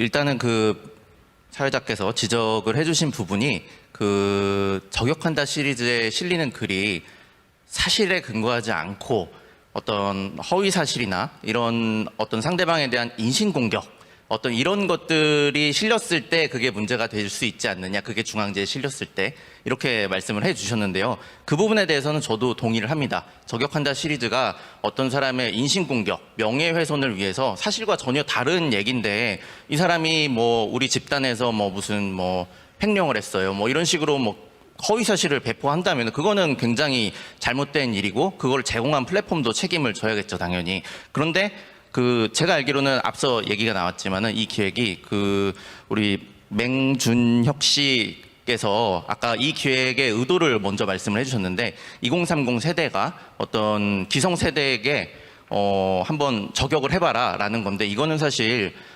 발언권, 마이크의 권한의 차이가 굉장히 컸던 두 사이에서 이쪽을 조금 더 높여줄 테니까 너네 한번 얘기해봐라 라는 저는 측면으로 생각을 해서 어떤 실질적인 형평성의 문제도 해소가 될 수 있을 것 같고, 또 아까 지적해 주신 부분대로 그런 사실에 근거해서 나는 이러이러한 당신의 발언이, 정책이, 행동이 문제가 있다라고 생각합니다. 당신은 아니겠지만 내 주변에 누군가는 그렇게 생각해요라는 얘기를 할 수 있는 기회라면은 충분하게 의미가 있는 공론장이 아닌가 생각을 합니다. 네, 자, 이 사안에 대해서는 이 정도로 서로 의견의 차이가 있다, 이렇게 인식을 하고 넘어가는 걸로 하죠. 자, 세 번째로 우리 황현정 박사님, 구체적으로 아까 말씀하셨던 좋은 보도, 나쁜 보도의 원칙에 견주어서 나는 이런 보도가 문제적 보도라고 생각한다. 사례 한번 말씀해 주시죠. 네. 제가 대학생 모니터링 단을 이끌고 있기 때문에 이분들이랑 같이 활동하면서 문제가 됐던 기사를 하나 가지고 왔는데, 이 기사에서 이제 포인트 잡는 거 2가지를 말씀드리고 기자님들께 여쭤보고 싶습니다. 네. 일단 제가 가져온 기사 제목은 남편이 휘두른 일본도의 숨진 아내의 마지막 말, 우리 아이들 어떻게, 이건데요. 여기 기사 내용이 딱 2가지를 조금 기자님들께 여쭤보고 싶어요.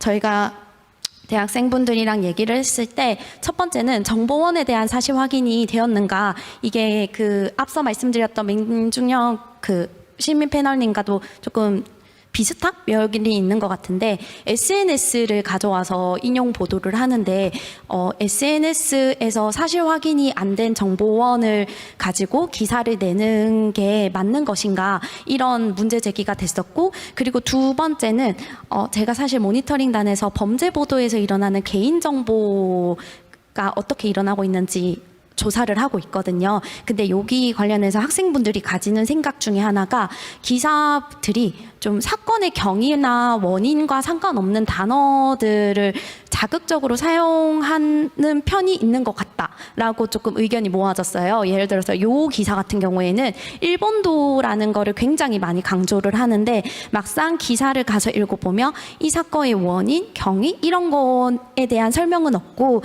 딱 이 살해한 살해자가 피해자를 일본도로 살해했다. 요거를 굉장히 강조를 하거든요. 근데 사실 시민 입장이나 대학생분들은 어떻게 생각하냐 하면 요 범죄 보도를 공론화하는 기사들에 대해서 좀 단어 사용이 사건 경위랑 좀 더 주되게 관련 있는 원인이나 이런 거랑 주되게 관련이 있는 단어들이 강조되면 어떨까 이런 이야기가 나왔고 요거랑 조금 비슷한 맥락에서 저희가 뭐 김태현 사건이나 이런 사건들을 보면 악마, 사이코패스 이런 단어들을 굉장히 많이 사용하는데 요게 계속 좀 지양되어야 하는 방향이 아닐까라고 생각하는 편이거든요.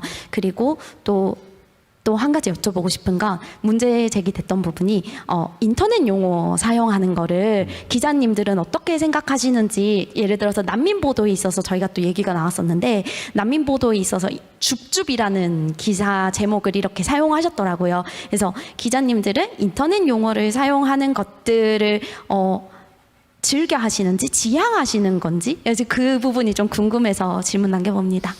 네, 인터넷 용어 새로 나온 신조어를 지향하느냐 지향하느냐는 질문이고요. 또 하나는 일본도 같은 이런 자극적인 단어를 사용하는 것을 그건 마찬가지로 지향하는 거냐 지향하는 거냐 이 질문으로 요약할 수 있겠네요. 이건 좀 이번에 순서를 바꿔서 우리 송승환 기자부터 한번 의견을 말씀해 주실까요? 네, 일단은 질문하신 거를 세 가지 정도로 나눠봤는데요. 첫 번째, SNS나 인터넷 커뮤니티에서 적힌, 그러니까 사실관계가 확인 안 된 거죠. 자기가 혼자 소설을 썼을 수도 있는 거고, 뭐 아니면 개인적인 감상일 수도 있는 거고, 이런 것을 어떤 기사체 형식으로 따옴표를 달아가지고 이런 일도 있었다라고 쓰는 기사, 저도 정말 혐오합니다. 예, 저도 정말 제발 없어졌으면 좋겠고 이걸 볼 때마다 회사에 신고를 해요. 이런 기사는 없어져야 된다. 그런데도 불구하고 이런 기사가 양산이 되는 어떤 구조적인 측면에 대해서는 후반부에 뭐 같이 해결책을 고민을 해볼 수도 있을 것 같고 그 부분에 대해서는 제가 100% 문제가 있다라는 걸 동의를 합니다. 두 번째 일본도 기사 같은 경우에는요. 저도 이 기사를 봤어요. 저도 이 기사를 봤고 저도 왜 클릭했냐면은 일본도를 휘둘렀다길래 봤어요.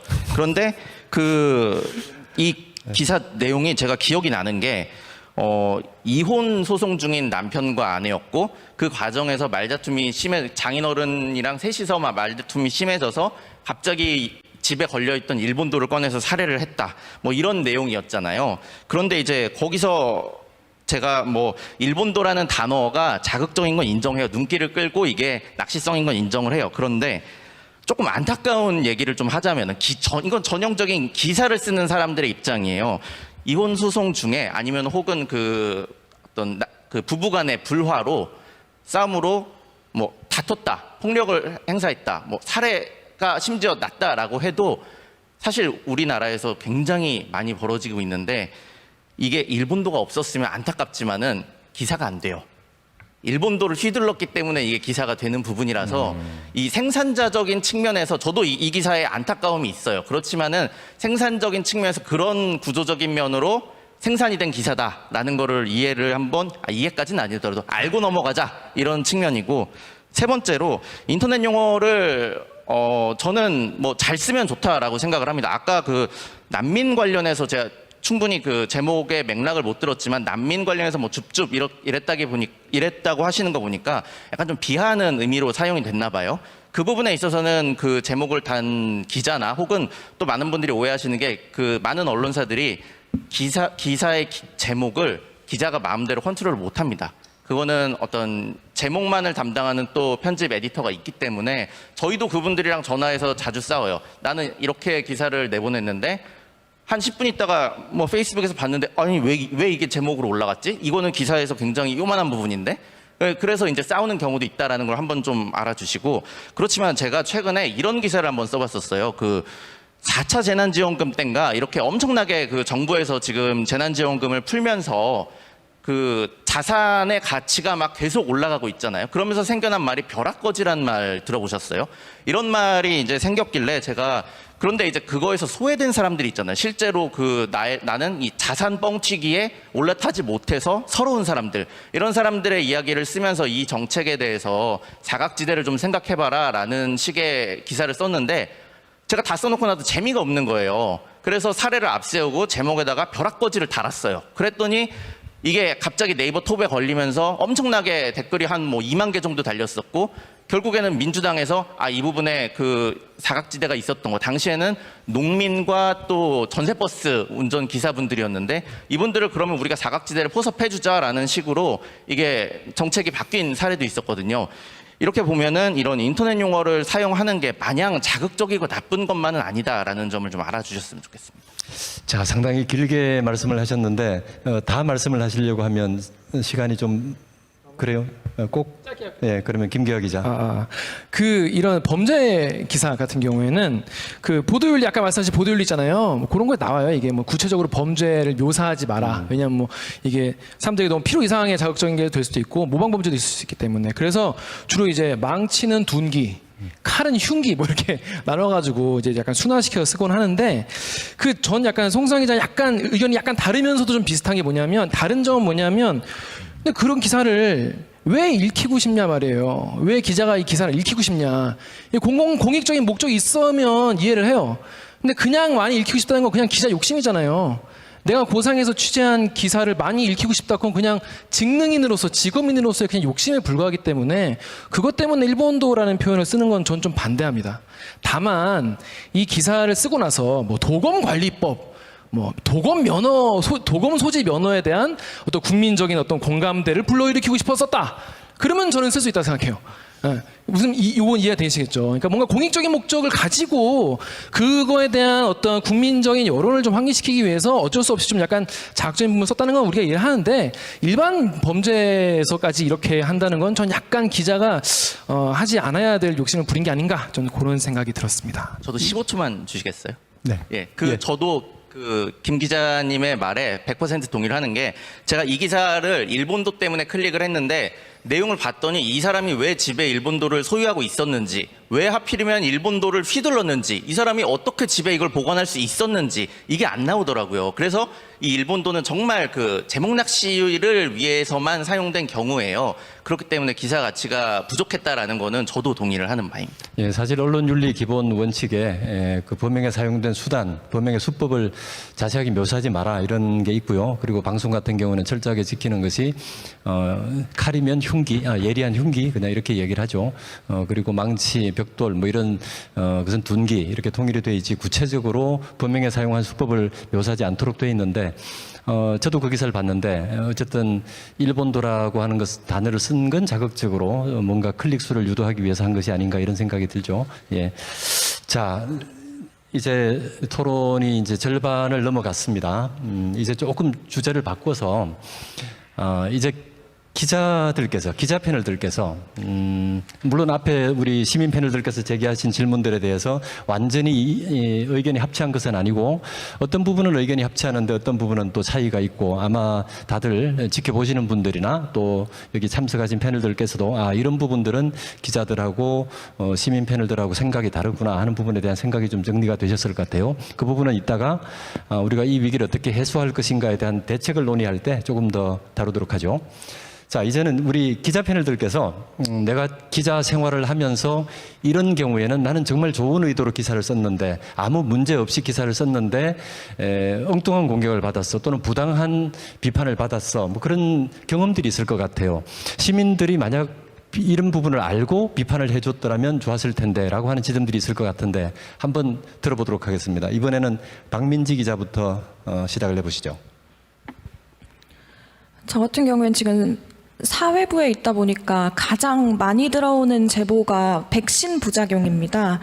그래서 백신 부작용으로 뭐 부모님이 사망하셨다든지 어떤 부작용을 겪고 있다든지 이런 내용이 굉장히 많은데, 사실 제가 지난 4월 무렵에는 한 70대 노인이 백신 접종 후에 사망했다는 내용을 보도를 했고, 그 이후에 이제 관련해서 보도들이 저희 회사도 그렇고 다른 회사도 그렇고 많이 쏟아졌었는데, 그렇다 보니까 백신 포비아 현상이 좀 심해지는 것 같다는 느낌이 들더라고요. 그래서 팀 차원에서 과연 우리가 백신 부작용을 이렇게 대대적으로 보도하는 게 공익적으로 더 맞는가에 대한 논의가 있었고, 그래서 저희는 오히려 공익적으로 봤을 때 백신을 접종하지 않았을 때 얻는 이익과 그럼에도 접종했을 때 얻는 이익을 비교해 본다면 아마 백신을 접종했을 때 이익이 더 클 것이다라는 판단을 내려서 좀 경계하자는 데 의견이 모였습니다.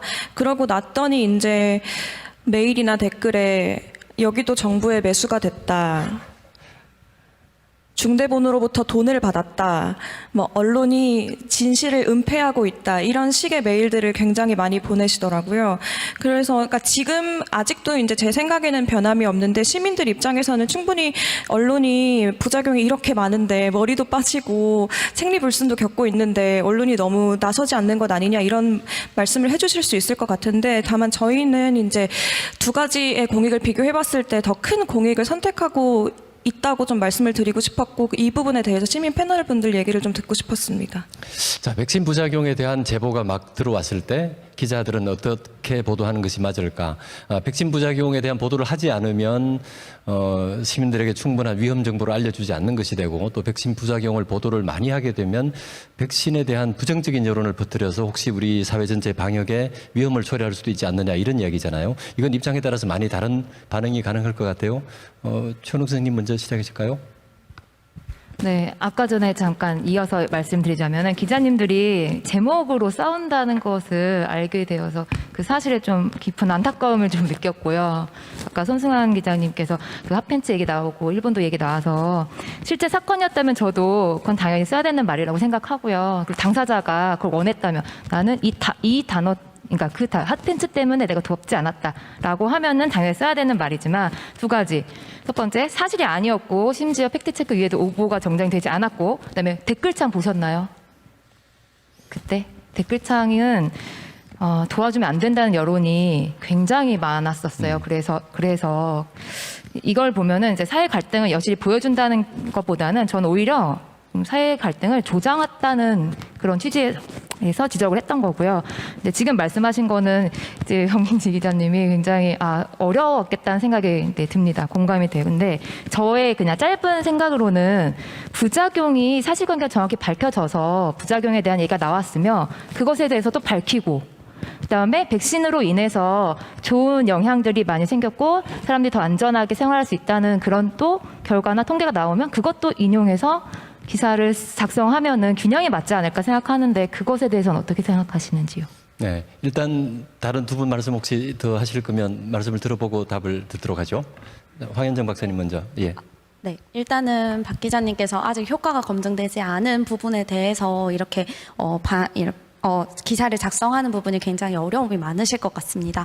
근데 제가 기자님의 어려움을 들었을 때 생각을 한 건, 시민들이 원하는 것과 공익적인 부분이 있는데 어떤 부분을 더 중요시하게 생각하냐라는 질문으로 저는 좀 들렸거든요. 시민들이 원하는 건 정부 편들지 말고 정보를 얘기해라 이런 거일 수도 있는데, 저는 언론사에서 판단하셨을 때 공익적인 목표가 더 크다면 그거는 언론사의 판단이라고 생각을 하고 그쪽으로 나가는 게 맞는 방향이라고 저는 개인적으로 생각합니다. 네, 맹준혁 선생님도 혹시? 저도 똑같이 생각합니다. 예, 이건 제가 질문을 사회자로서 하나만 드리면, 아까 그 고민에 대해서 기자의 입장에서 가령 어떤 백신의 부작용이 제보가 들어왔고 그 백신의 부작용이 있는 것이 사실이라고 하면 그것을 보도했을 때 혹시 백신 접종의 안 좋은 영향을 미치지 않을까 해서 그 어떤 결과까지를 고려하는 것이 맞는 것인가, 아니면 실제로 그 사실 자체가 의미가 있고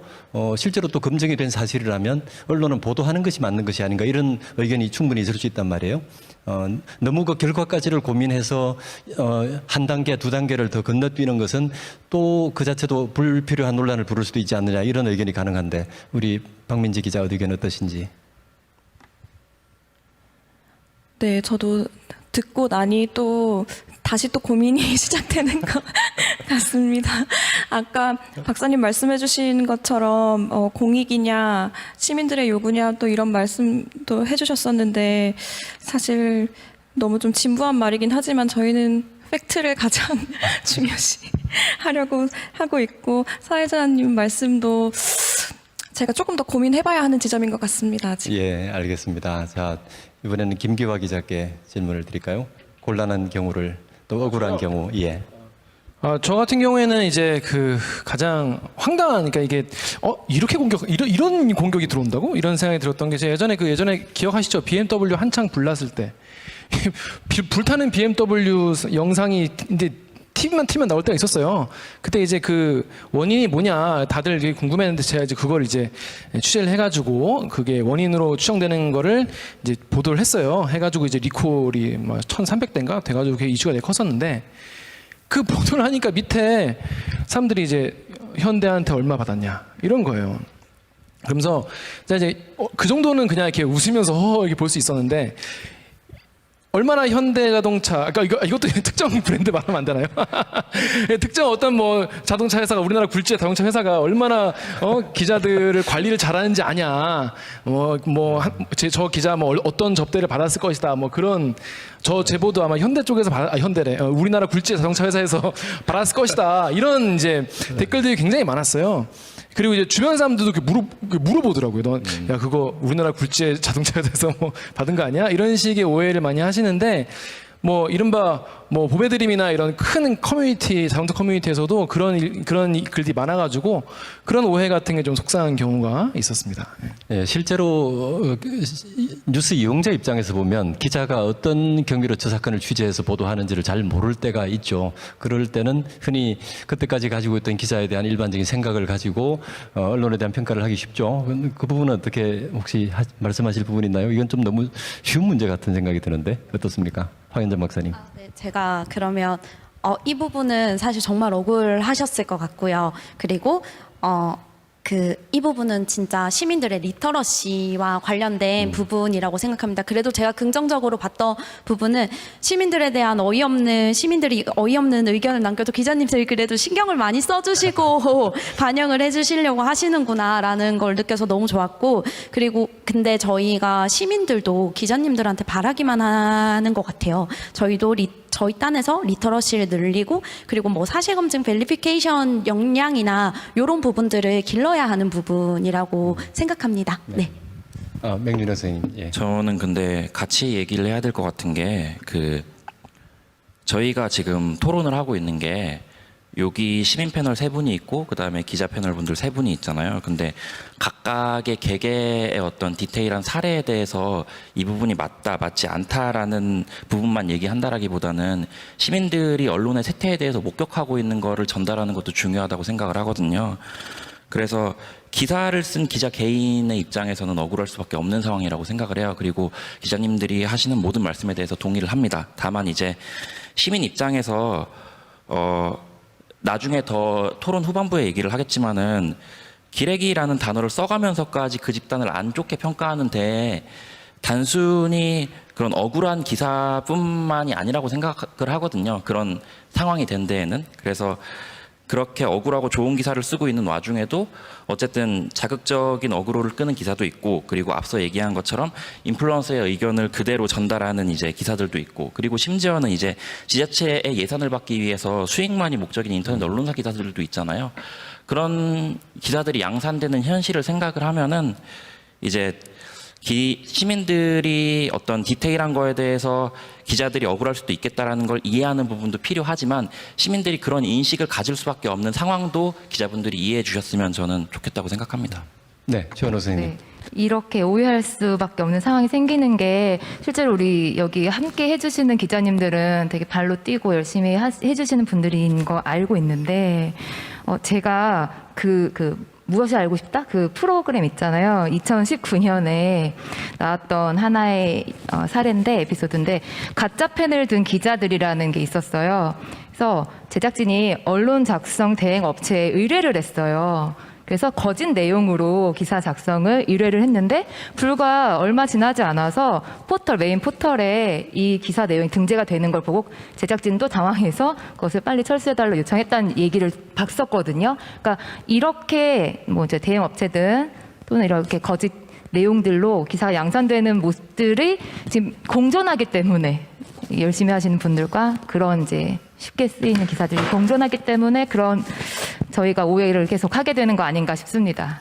자, 세 분 말씀을 종합해 보면 우리 김기화 기자 억울한 건 알겠다. 그러나 그 사안만 볼 것이, 그 사안에서 억울했을 텐데 그 사안만 볼 것이 아니고 그런 상황이 어떻게 만들어졌는지를 좀 봐야 되지 않겠느냐, 그 말씀이죠. 뭐 그 부분에 대해서는 특별히 이견이 없으시죠? 그러면 그 바로 저희가 다음에 뒤에 얘기할 언론의 현실과 네. 이제 떼어놓고 말할 수 없기 때문에 그래요. 예. 일단 그 부분에 대해서는 100% 동의한다는 예, 말씀 드리고요. 알겠습니다. 뒤에 더 이야기하도록 하겠습니다. 예, 알겠습니다. 자, 그럼 우리 다음은 박민지 기자님 했고 우리 송승환 기자님. 네. 네, 방금 말씀해주신 부분, 사람들이 왜 이렇게 기자와 언론을 신뢰하지 않고 불신하게 됐는지 생각을 해봐라. 라는 말씀, 그거 정말 맞아요. 저도 요즘에 취재 현장을 나가면은 굉장히 싸늘합니다. 기자들에 대한 그 태도가. 뭐 여기 김 기자님도 이제 방송 기자이시고 저도 작년까지는 JTBC에 있었는데 뭐 시민 인터뷰 한번 하려고 하면은 환경이 예전과 확실하게 달라진 게 느껴져요. 저는 그런 상황을 겪을 때마다 이건 업보다 업보. 우리 기자들이 조금 억울하지만 저는 저연차라서 오랫동안 쌓아온 시민을 기만해온 업보다 이런 생각을 하고 그걸 어떻게 풀어나갈지는 제가 좀 뒤에 얘기를 해볼게요. 저 같은 경우에는 어떤 억울한 점이 있었냐면, 좀 억울한 점 얘기하려니까 더워서 제가 자켓도 벗었는데 제 턴이 돌아와서 이제 저 같은 경우에는 중앙일보로 입사를 했지만 저희 중앙그룹이 중앙일보와 JTBC가 같은 하나의 그룹 안에 계열사고 저희가 통합으로 입사를 하다 보니까 왔다 갔다 하면서 일을 할 수가 있어요. 그러다 보니까 저는 이제 작년까지는 또 JTBC에서 일을 했었는데 지금은 정치부 민주당을 출입을 하고 있습니다. 그래서 제가 해야 되는 기자로서의 역할은 민주당의 어떤 정무나 혹은 정책적인 것들에 대해서 알리고 또 부족한 부분을 비판하고 바로잡을 수 있도록 지적하는 일을 해야 되는데, 이렇게 이제 열심히 취재해서 기사를 쓰면은 댓글 하나 딱 달려요. 응, 종양 안 봐. 이거거든요. 응, 종양 기레기 이런 거란 말이에요. 근데 거꾸로 제가 JTBC 있을 때는요, 삼성을 굉장히 또 많이 비판을 했어요. 근데 이제 삼성 굉장히 연달아서 비판 보도를 많이 했는데 사실은 그게 제가 JTBC라서 그러면은 JTBC의 기조에 맞게 했느냐? 그게 아니고 중앙일보에 있을 때도 그렇게 꾸준히 해왔던 걸 이어서 했거든요. 사실 제가 삼성 관련 보도를 굉장히 많이 했는데 그 중에서 가장 큰 기사를 써서 외부에서 이달의 뭐 법조기사상 이런 거를 받은 건 심지어 중앙일보 때 있었던 일이거든요. 근데 이제 JTBC에 있을 때 삼성 기사를 쓰면은 또 마찬가지로 삼성을 이제 응원하시는 시민분들이 이제 뭐 주주도 계시고 이런 분들이 응, JTBC 안 봐 이거거든요.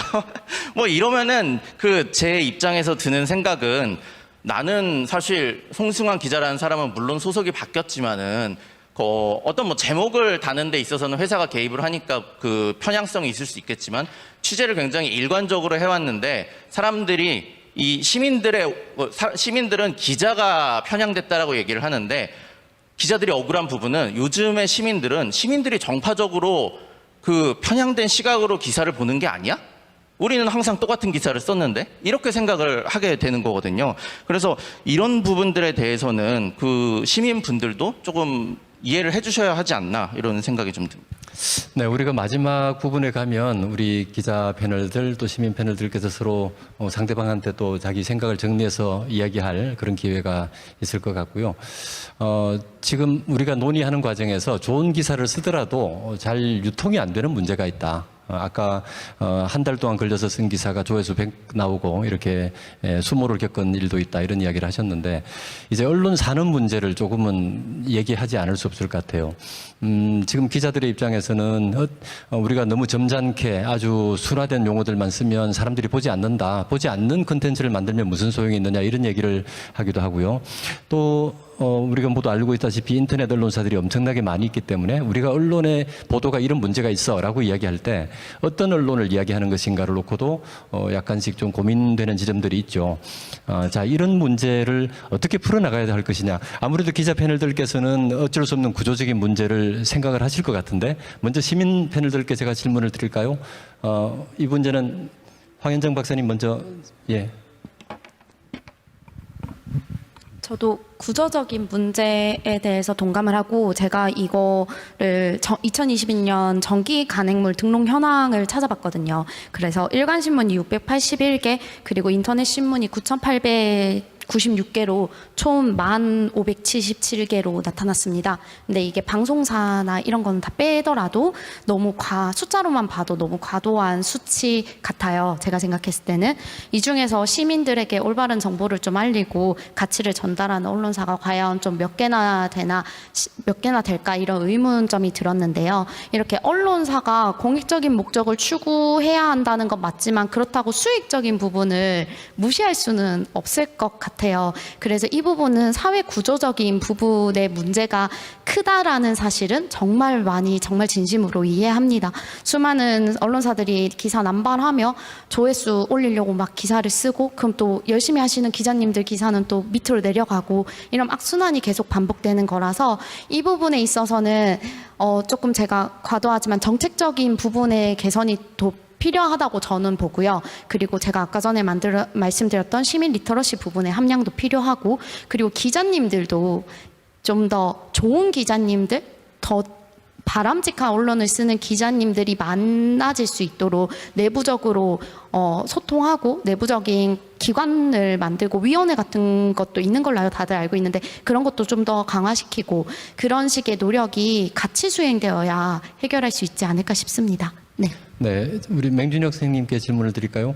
어떤 언론에 대해서 또 언론의 어떤 일반적인 문제, 지금 전체적인 산업의 문제, 너무 많은 언론사들이 실제로 존재하고 있고 이게 너무 많다는 부분은 사실 뭐 주관적인 표현일 수 있습니다만 우리가 잘 알지 못하는 언론사도 되게 많이 있으니까 자 그러면 우리가 비판을 할 때 주로 어떤 언론을 상대로 어떻게 비판해야 할까? 그러면 그런 부분은 또 좋은 언론이 제대로 사람들에게 전달되려면 어떻게 하는 것이 좋을까? 어떤 생각을 하시는지. 좋은 언론이 사람들한테 기본적으로 전달이 되려면은 방금 황현전 박사님이 말한 대로 이제 구조적인 문제가 해결돼야 되는 부분이 있겠죠. 그리고 앞서 이제 얘기했던 그런 말들, 언론사도 뭐 기본적으로 뭐 돈을 벌어야 되고 그 다음에 앞서 또 조회수에 매달리게 되고 이런 문제들에 대해서 시민들도 많이 알고 있다고 생각을 하거든요. 그리고 동의를 하고 있어요. 왜냐면은 언론도 결국에는 하나의 기업이니까요. 근데 시민들이 언론에게 부여하고 언론도 어느 정도 본인들이 이제 알고 있는 게 시민들이 언론에게 욕을 하는 이유는 한편으로는 언론을 신뢰하고 있었기 때문에 욕을 하는 거기도 하거든요.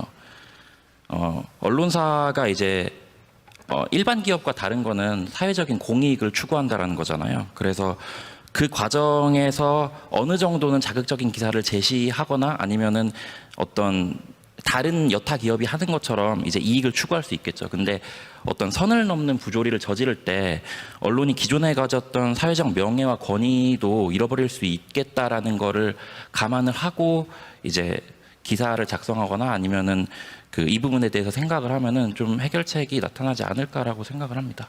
네, 현실적으로 경쟁을 고려할 수밖에 없다는 부분은 인정을 하지만 그래도 아까 김규하 기자가 이야기했던 그 선을 넘는 부분, 그 부분 때문에 문제라는 거 아니겠습니까? 그죠? 자, 최현옥 선생님. 네. 저희가 사전 토의를 할 때 저희 시민들끼리 모여서 사전 토의를 할 때도 어떻게 얘기를 해도 결국 이 문제로 귀결이 되는 거예요. 경제적 구조 문제.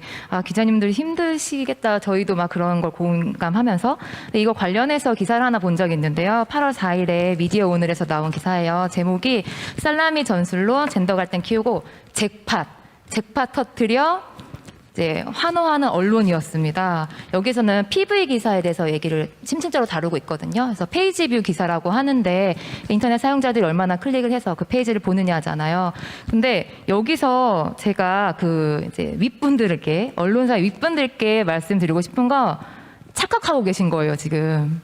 뭐냐면 조회수, 클릭수가 언론사의 신뢰도와 동의어가 아닙니다. 네, 시민들은 열어보고도 실망을 하게 되면은 당장은 인기가 있어서 좋다고 생각할 수 있지만 잘 생각하셔야 돼요. 점점 떠납니다. 그래서 앞날을 좀 멀리 보시고 언론사의 생명을 좀 길게 하시는 게 어떨지 싶습니다. 예, 우리 시민 패널 세 분께서 기본적으로 언론의 어떤 기능 그리고 또 언론이 기업으로서 수익을 추구할 수밖에 없다는 부분을 모르는 게 아니시잖아요. 이거 다 인정하시고 그럼에도 불구하고 일정한 선을 넘는 도대체 언론이라는 것이 본질을 넘어서 본질을 버리고 수익을 추구한다면 무슨 의미가 있느냐 이 말씀을 하신 거라고 저는 이해를 하는데요. 그 부분에 대해서 혹시 이견이 있으신 분이 있나요? 이 세 분 중에서? 저는 그 부분은 이견은 없을 것 같아요. 근데 약간 다르게 제가 시민 패널들께 다시 질문을 좀 드리면, 아까 우리 맹준영 선생님이 말씀하신 그 빌 고바치 책의 8번째인가 7번째인가를 보면, 언론의 중요한 사명 중에 하나는 우리 생활의 삶의 중요한 문제를 우리 소비자들에게 자기의 삶과 직결된 문제로 인식할 수 있도록 잘 전달해 주는 것, 그것도 중요한 사명이라고 이야기를 하거든요. 그러려면 적정한 수준의 어떤 재미를 추구한다든지 포맷의 변화를 추구한다든지 그런 부분들도 필요하지 않을까. 그래서 언론이 뭔가 새로운 시도를 이렇게 해보는 것에 대해서는 어떻게 생각하시는지, 그런 것들 어떤 면에서는 우리 세 분의 경우에 매우 진지한 언론을 좀 추구하시는 게 아닌가 하는 생각이 들어서 이건 제가 사회자로서 그냥 한번 질문을 드려보겠습니다. 저는 이게 답변이 될지는 모르겠는데 제가 엄청나게 엄숙하고 진지한 언론을 추구하는 건 아니고요. 다만 이제 언론이 위기를 겪고 있는 게 언론만이 자초한 잘못이 아니라고 생각을 해요. 어쩌면은 이 언론만의 문제가 아니라 진지한 콘텐츠들을 추구하는 모든 이제 기업들, 심지어는 출판사까지 포함해가지고 진지한 콘텐츠를 양산하는 모든 이제 생산자들이 겪고 있는 위협의 일부분이 언론의 위기일 수도 있겠다라고 저는 생각을 하거든요. 그런 점에서 이제 사람들에게 이제 그 사람들 삶에 이제 맞게 전달이 된다 이런 부분에 대해서도 동의를 하는데, 네, 이런 부분에 대해서 동의를 하는데 해가지고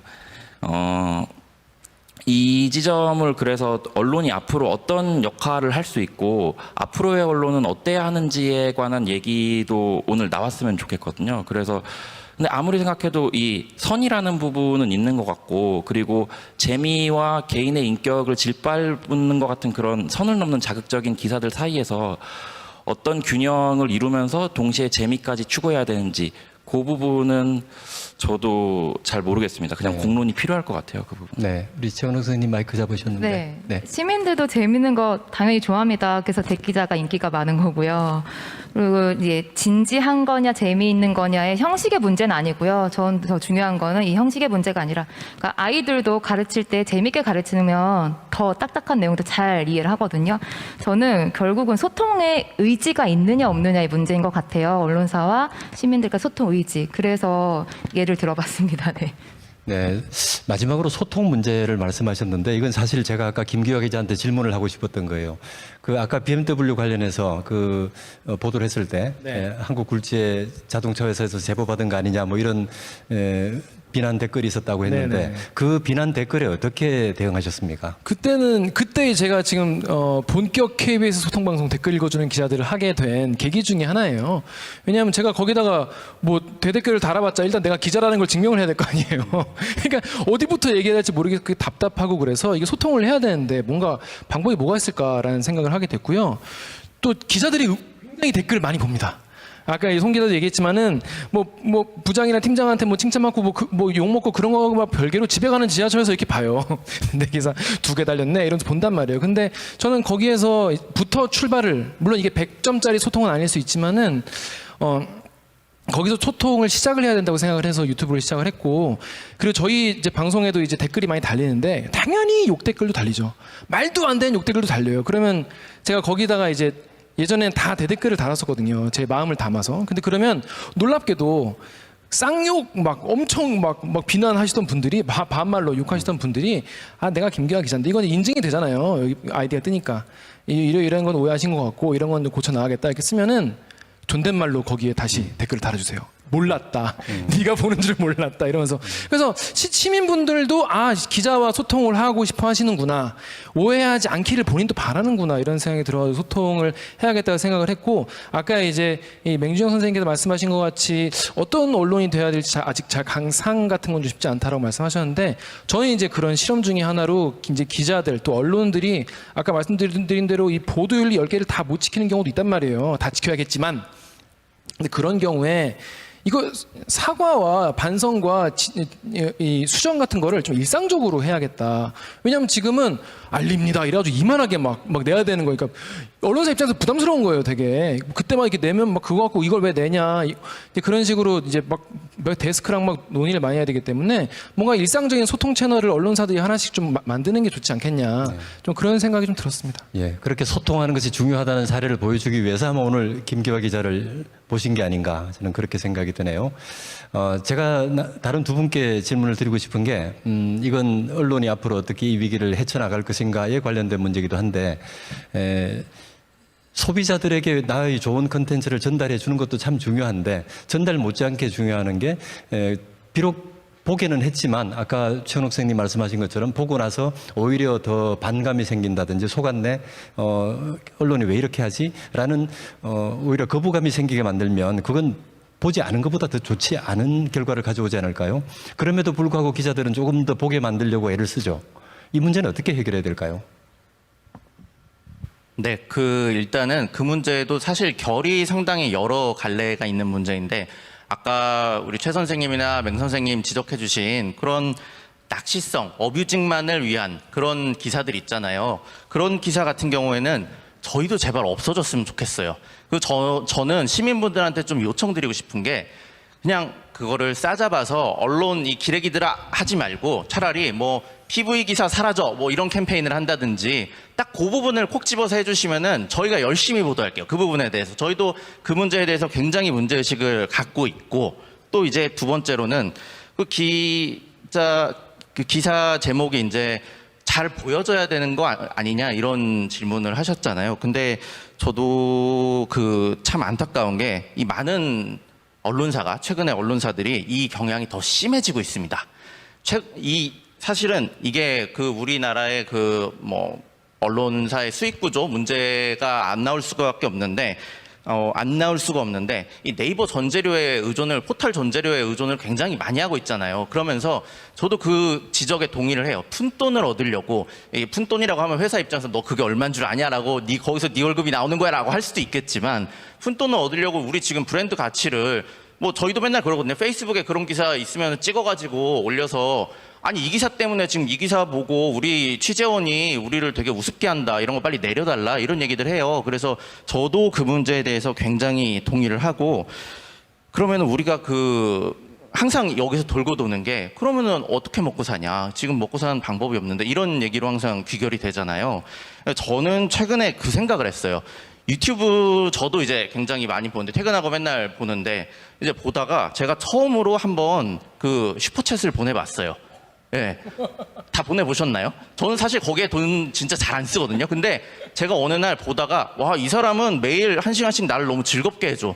나 그냥 봐도 되는데 10,000원 내고 싶어 라고 해서 냈단 말이에요. 그러면서 든 생각이 아니 나도 낼 정도고 그리고 요즘에 초등학생들은 막 그냥 다 1,000원씩 2,000원씩 보내더라고요. 그러면은 우리가 5, 6년 전만 해도 언론이 수익 구조가 어렵다라고 얘기를 하는 게 한국 사람들은 콘텐츠에 돈을 안 써. 다 불법 다운로드 받지. 이런 얘기들을 했었단 말이에요. 근데 어떻게 뉴스가 살아남으라고 했는데 지금 보니까 한국 사람들이 이제는 모든 콘텐츠에 돈을 너무 잘 써요. 구독도 하고. 그런데 유일하게 돈을 안 쓰는 데가 뉴스예요. 그러면은 뉴스를 만드는 사람들이 좀 스스로 생각을 해볼 필요가 있어요. 우리가 너무 그동안 허접하게 만든 거 아니야? 이 생각을 해야 할 필요가 있는 것 같아요. 딴 거는 다 돈 내고 보는데. 그래서 이제 그러면은 어떤 식으로 항상 언론사에서 귀결이 나냐면은 이 기사 품질을 높이자라고 해서 기존의 포맷에서 취재를 10배 더 해요. 기사도 10배 더 잘 써요. 하는데 역시나 사람들의 흥미를 못 끌어요. 그러면 이거 너무 가성비가 안 나오는데 그냥 클릭수로 가자 이렇게 된단 말이에요. 그래서 저는 그 생각을 했어요. 우리가 좀 더 어떤 유튜브에서 뭐 사람들이 잘 소구할 수 있는, 이를테면은 아까 속았다라고 말씀하시는데 이거는 사실과 의견이 섞여 있을 때 보통 그렇거든요. 그러면은 우리가 앞으로는 사실과 의견을 아예 구별해보자. 뭐 아주 극단적으로 사실은 빨간색, 의견은 파란색으로 써볼까? 뭐 이런 식으로 생각을 해볼 수도 있는 거고요. 출처 얘기하셨는데 우리 앞으로 다 거기다가 하이퍼링크로 각주를 달아서 출처를 다 써볼까? 이건 국토교통부 자료입니다. 이건 인터넷 커뮤니티에서 퍼왔습니다. 이렇게 달아볼까? 이런 생각들을 해야 되는데 그동안 우리가 너무 좀 게을렀다. 이 부분에 대해서는 저는 좀 반성을 많이 하고 있습니다. 네, 그 부분에 대해서 우리 박민지 기자 어떻게 생각하시는지 마지막으로. 송 기자가 너무 뼈 때리는 말을 많이 하셔가지고, 네, 저 거의 다 동의하는 부분이고, 장기적으로 좀 고민을 해야 한다고 생각하고요. 사실 제가 이런 말을 하기가 좀 민망한 부분이 있는 게, 저도 온라인 뉴스부라는 곳에서 1년 조금 넘게 근무를 하면서 소위 말하는 어그로를 많이 좀 끌어봤습니다. 근데 거기서는 고민할 수 있는 시간이 없습니다, 거의. 그래서 제가 직접 겪어봐서 알기 때문에, 그리고 실제로 저희 같은 경우에는 온라인 뉴스부 데스크진들이 또 고민이 많은데 현실적으로 좀 어려운 지점들이 있고 해서, 그래서 다만 언론사 차원에서 좀 고민할 수 있는 시간이 좀 많았었으면 좋겠습니다. 한국 사회에서 사실 이런 경영 문제를 고민하지 않을 수 있는 언론사가 몇 개나 있을까? 지금 KBS나 여기 나와 있는 새 언론사는 모르겠습니다만 우리가 알고 있는 그 많은 언론사들, 그리고 또 우리가 실제로 이름을 잘 모르는 언론사들까지 생각을 하면 되게 큰 문제겠죠. 혹시 그 언론사들에 대해서 그런 언론의 문제를 어떻게 해결하면 좋을까? 우리 시민분들께 의견을 제가 하나 여쭤봐도 될까요? 한 분한테라도? 어려운 문제죠. 예, 마찬가지로 우리 기자 패널 세 분한테 한국 언론의 이 위기 상황, 경영적인 위기, 구조적인 산업의 문제를 어떻게 풀면 좋을까를 물어보면 더 구체적인 답이 나오기가 쉽지 않을 것 같다는 생각이 들죠. 예, 특별히 의견이 없으시면 짧게 말씀을. 그럴까요? 짧게 제가 짧게 말씀을 드리자면, 한번 해안을 한번. 뭐 해안까지는 아니고, 기자는 자신의 해안을 이제 제시하는 것보다는 있는 팩트를 가지고 이제 말씀을 드린 거 아니겠습니까? 기본적으로 지금 다 아시잖아요. 지금 OECD 국가 중에서 언론 신뢰도 최하고, 이번에 이 한국언론진흥재단에서 조사를 했는데 언론중재법 우리나라 국민의 76%가 찬성을 하는 거예요. 그러니까 사람들이 뭔가 이게 지금 이대로는 안 된다라는 생각을, 이렇게 지금 시민분 세 분이 나오셨지만은 사실은 지금 뭐 수천만 시민분들이 이 언론의 이런 문제에 대해서 이거는 가만히 그냥 언론의 어떤 자정작용에 맡길 수 없겠다라는 생각이 들었다는 거예요. 그렇기 때문에 이거는 저는 솔직히 이런 말을 하면 또 이제 너는 동료 의식도 없냐 이러고 욕을 먹을 것 같은데, 이거는 100% 언론사와 기자들의 책임이고, 이거에 대해서 이제 언론중재법 개정안 나왔을 때 기자들이 굉장히 반대를 많이 했거든요. 근데 이제 딱 해야 할 수 있는 얘기는 이거예요. 그러면 이렇게 나올 때까지 기자들과 언론은 과연 어떤 자정 노력을 했는지를 좀 언론사별로 돌아봐야 된다라는 좀 얘기를 하고 싶고요. 하지만 이제 시민분들께 드리고 싶은 말씀은, 이게 또 잘하는 애들이 있고 또 제일 못하는 애들이 또 욕을 먹는 거 아니겠습니까? 그래서 우리가 어떤 집단을 얘기할 때 가장 잘못한 사람의 예를 가져와서 그래도 뭐 두들겨 맞겠다고 나오는 사람들한테 말하면은 서로 약간 좀 민망할 수 있긴 해요. 하지만 뭔가 좋은 기사, 좋은 기자, 그래도 좀 노력하는 언론사에 대한 어떤 소문도 많이 내주시고, 요즘엔 또 커뮤니티나 뭐 트위터나 이런 다양한 SNS가 있기 때문에 어떤 노력하는 기자들이나 어떤 그런 언론사에 대해서는 좀 응원을 좀 해주시고, 그런 분위기가 어떤 많이 생기면 더 좋지 않을까, 좀 그런 생각이 들었습니다. 그리고 기본적으로 이건 정치인들이 법을 가지고 해결해야 되는 그런 구조적 문제가 굉장히 크다라고 생각이 드네요.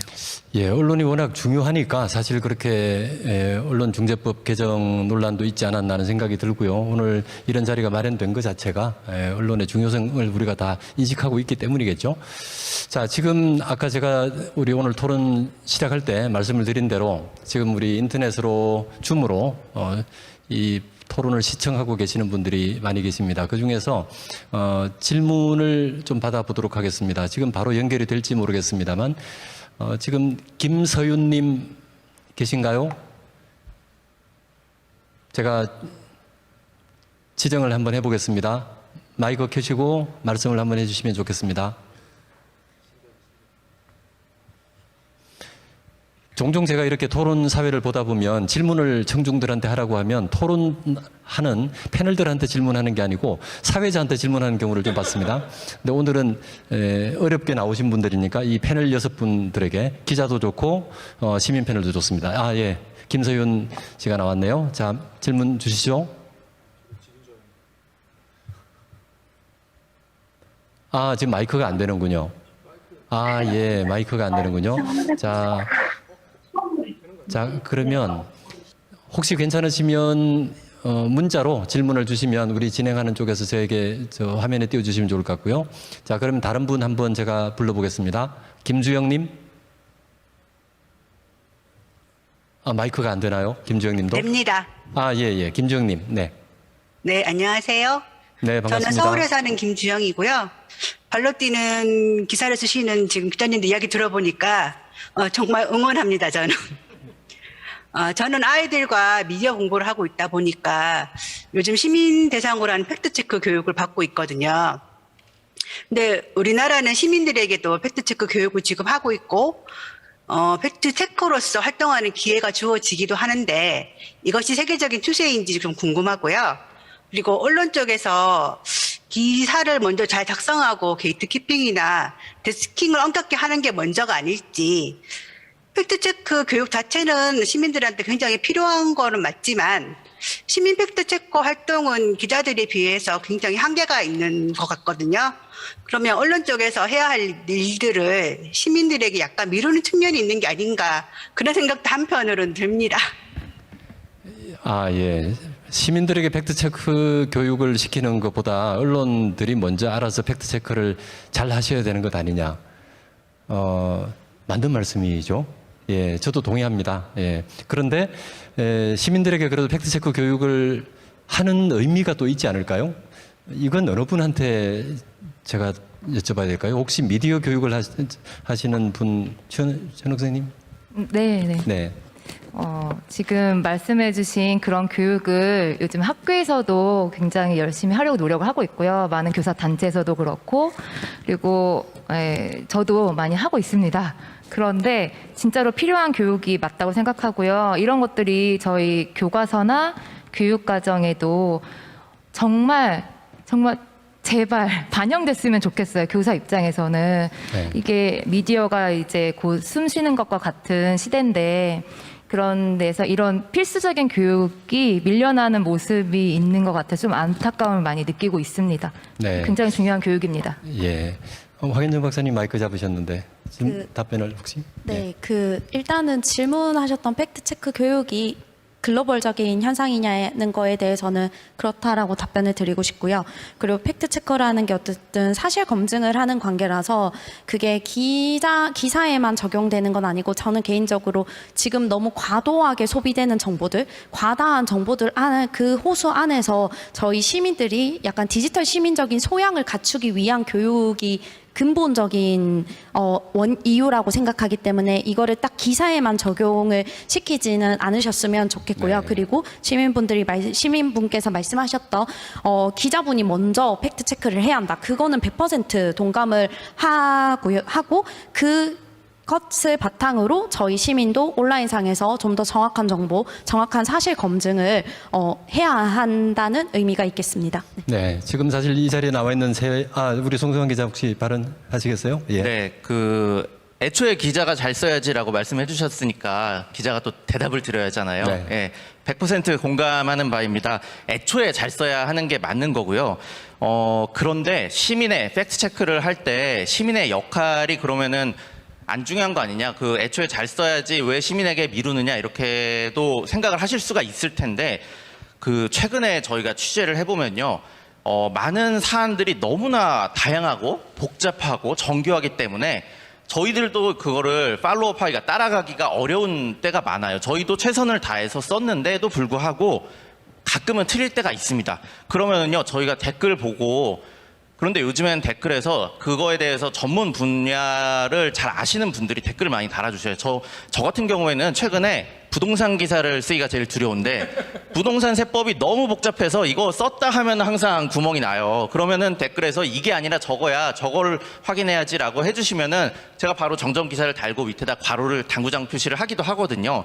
그래서 이런 새로운 환경의 변화 때문에 시민 여러분들도 크로스 체크를 같이 해주시면은 이 더 좋은 기사 환경을, 언론 환경을 만들어갈 수 있을 거라고 생각이 됩니다. 네, 알겠습니다. 자, 우리 또 한 분 더 말씀을 들어볼까요? 박순영님 연결돼 있습니까?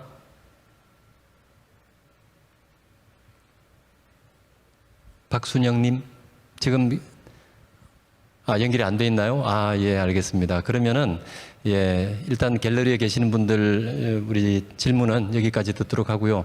지금 사실 시간이 그렇게 많이 남아 있지 않기 때문에 제가 우리 패널들께 조금 더 질문 시간을 한 번 더 드리려고 합니다.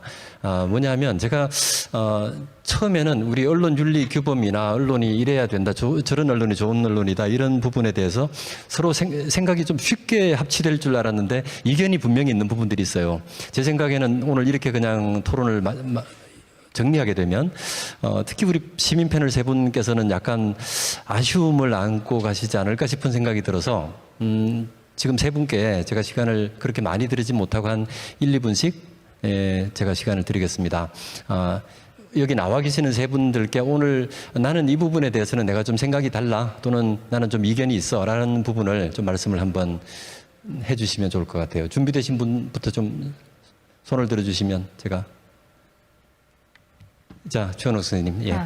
꼭 이견이 있어서가 아니라 제가 마이크를 들 수밖에 없었던 게 여기 참여하기 전에 저희 1학년 친구들, 중학교 1학년 친구들한테 의견을 물어본 적이 있었어요. 그래서 좋은 언론과 안 좋은 언론에 대해서 물어봤을 때 그 친구들이 얘기를 했었습니다. 그러니까 중학교 1학년 일반 친구는요, 손흥민 블랙핑크 지수, 글로벌 커플 탄생, 연애 증거 뭐 이런 기사를 보고 뭐라고 했냐면 단지 의혹뿐인데 헤드라인부터 너무 자극적으로 만들어서 어그로 끄는 것 같아요. 이런 기사는 저도 그렇고 특히 판단을 하기 힘든 어린 사람들이 보면 종종 진실로 믿어버릴 수 있을 것 같습니다. 라고 댓글 달아줬었고요. 또 1학년 3반 친구는 백신 맞은 태권도 선수 다리 절단 요 기사에 대해서 얘기를 하면서 이것도 좀 어그로적이라고 얘기를 했는데 왜냐하면 이 영국의 태권도 선수 출신이 58세 미어스라는 사람이 실제로는 당뇨 합병증으로 몇 년 전에는 발가락 3개를 절단했었고 그리고 이제 당뇨 합병증 부작용 문제가 있다라는 거는 근데 저희 언론에서는 그걸 다 빼고 심지어 왼쪽 다리 오른쪽 다리를 헷갈린 그 언론사도 있었고요. 그래서 이거 딱 제목만 봤을 때는 그냥 백신 부작용 기사, 그때 백신 한참 포비아 상황이었는데 백신 부작용 기사로 둔갑을 한 거죠. 그러니까 이런 식으로 기자님들이 우리 아이들은 생각은 그거예요. 우리 기자님들이 정말 중요한 역할을 하신다는 걸 좀 자각하시고 책임감 있게 좀 행동해 주셨으면 좋겠다. 그거를 바라더라고요. 네, 알겠습니다. 자, 다음은 맹준혁 선생님. 저는 사실 언론 기사를 클릭하거나 아니면 칼럼 같은 걸 읽을 때 그 칼럼이 언론 기사여서 클릭을 하는 경우보다는 그냥 재밌을 것 같고 관심사여서 클릭을 하는 경우가 많아요. 그래서 약간 너무 언론사 이제 생겨나는 실명을 거론하는 것 같아서 좀 부적절할 수도 있는데 되게 요새 재밌게 보고 있는 프로젝트 사례 중에 하나가 그 얼룩소라는 프로젝트가 있어가지고 시민 기자에게 원고료를 지급하면서 10주 동안 이제 프로젝트를 하는 과정을 되게 흥미롭게 보고 있었거든요. 그래서 기자들도 많이 참여하고 시민도 동시에 같이 참여하면서 자기들의 어떤 관심사를 투박하지만 일종의 어떤 오타쿠적으로 길게 서술을 하니까 글들이 되게 재밌더라고요. 그래서 아까 콘텐츠에 대한 얘기를 했었잖아요. 이제 대한민국 사람들도 콘텐츠에 대해서 지불을 할 수 있는 그런 여건에 이르렀다. 약간 이런 새로운 시도들에 대해서 힌트를 얻을 수 있지 않을까 그런 생각을 해봤습니다. 네, 감사합니다. 그러면 황현정 박사님. 네, 저도 이견은 아니고 말씀드리고 싶은 부분이 제가 아까 전부터 이제 시민에 대한 리터러시를 강조했는데 그렇다고 기자님들의 리터러시가 이제 그거 낮아야 한다 뭐 이런 말은 아니거든요. 기자님들 본인들도 이제 디지털 시대에 역량을 갖춘 약간 법적 인식이나 소양 역량 이런 부분들을 갖춘 교육을 진행하고 그리고 스스로도 언론 본연의 가치를 지킬 수 있도록 노력을 하셨으면 좋겠고요. 그리고 저희 디지털 시대 디지털 시민들이 단순히 기사를 보고 읽고 끝나는 게 아니라 이거에 대해서 생각하고 의문점을 제기할 수 있는 소양이나 이런 비판 의식들을 갖췄다라는 거를 알아주셨으면 좋겠습니다. 자, 우리 기자 패널들 생각은 어떠신가요? 우리 세 분 말씀에 대해서 혹시 느끼신 부분이나 네. 예, 박민지 기자부터. 예. 네, 일단 말씀해주신 부분 참 감사히 들었고 저도 분명히 반성하고 좀 더 고민하고 연구해야 할 필요가 있다고 생각을 합니다.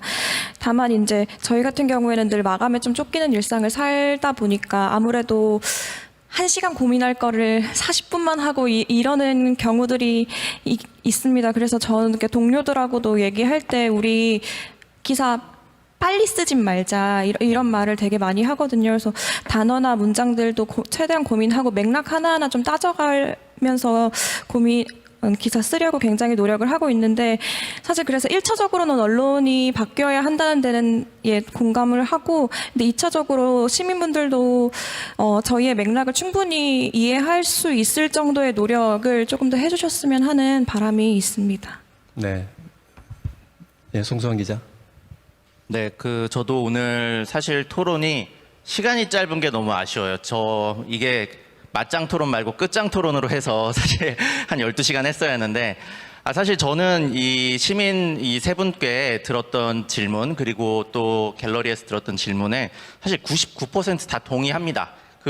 사실은 제가 평소에 하고 다니던 말을 시민분들이 오늘 해주셨어요. 그래서 저는 이제 기자의 입장에서 한번 대항을 해봐라, 오해를 풀어봐라라고 하니까 소위 말하는 아까 어그로 말씀하셨는데 어그로를 좀 끌어봤는데 저희 시작하기 전에도 박민지 기자랑 제가 우리 다 맞아요 죄송합니다만 하고 끝나는 거 아니야라고 하기도 했거든요. 그래서 지적해주신 부분들은 저희도 참 공감을 하는 바이고 이걸 어떻게 고쳐나갈까 이게 사실은 참 어려운 부분인데 제가 아까 업보라고 말씀을 드렸잖아요. 저는 이제 이 쌓여있는 걸 어떻게 풀까라고 했을 때 취재윤리 아까 또 지적을 해주셨는데 취재윤리 그거 있는 거 현실적으로 못 지킨다라고 말하는 거 너무 무책임하잖아요 라고 말씀해 주셨는데 저는 그 부분에 동의를 해요.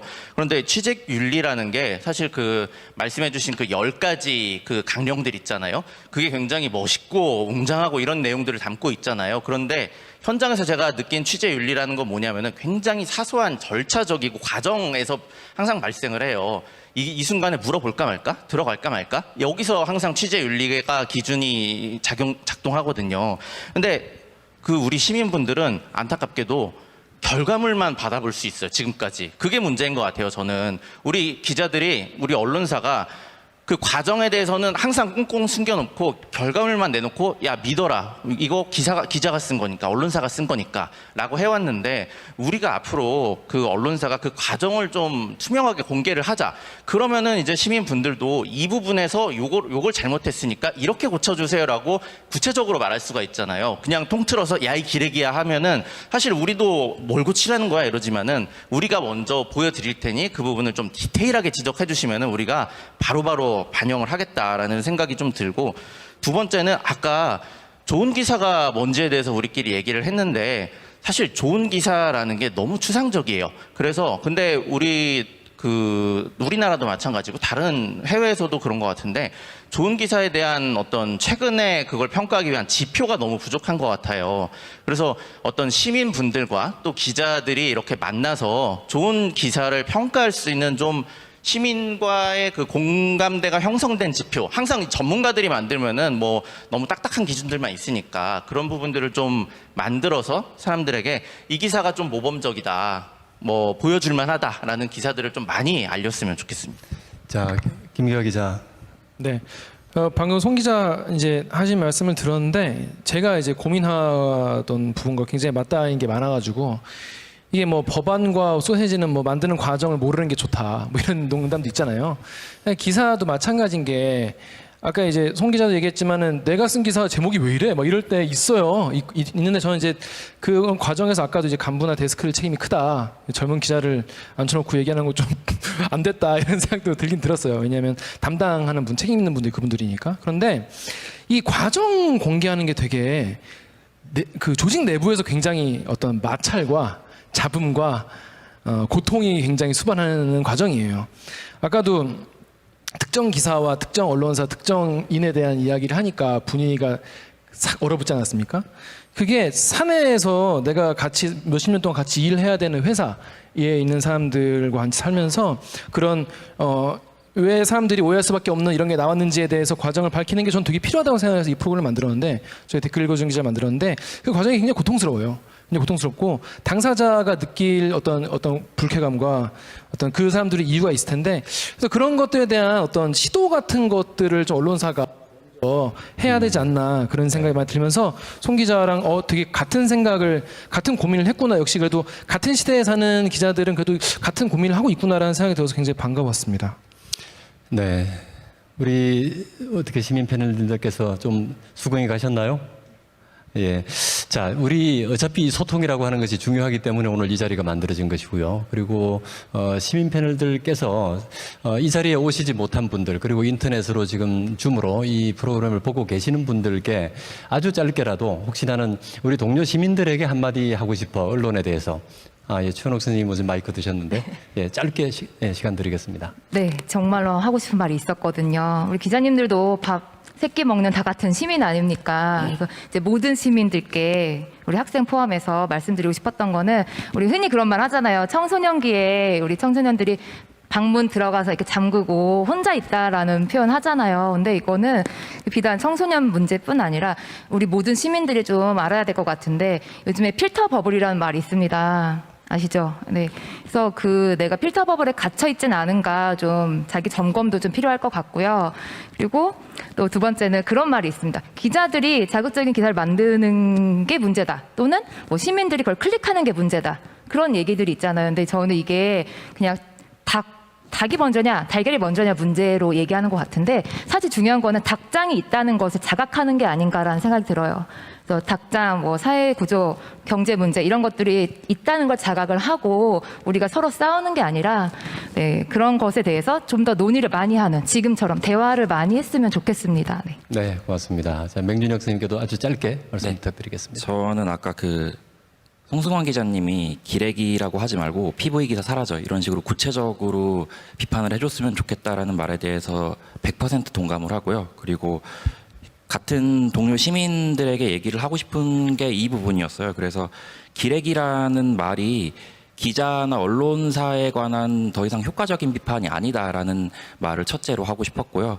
그리고 둘째로는 지금 언론사나 아니면은 기자 그리고 저널리즘이 겪고 있는 위기가 언론만이 자초한 위기가 아니라고 생각을 해요. 개인이 인생에서 불행한 일을 겪을 때 그 일이 본인이 자초할 때도 있지만 본인이 자초하지 않은 불행을 겪을 때도 있잖아요.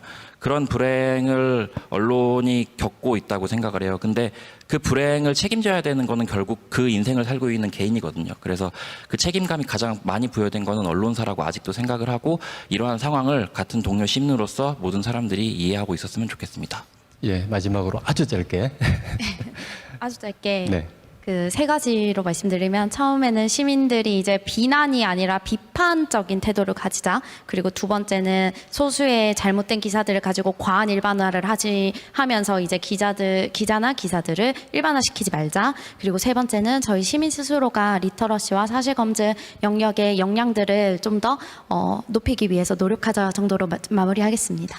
예, 오늘 토론을 시작할 때 조금 딜레이가 되긴 했습니다만, 지연이 됐습니다만, 그래도 원했던 내용들은 충분히 얘기들을 하신 게 아닌가 싶습니다. 우리가 모든 쟁점에 대해서 토론을 통해서 완벽하게 어떤 합의점을 찾아낸다는 것은 애초에 불가능한 것이고요.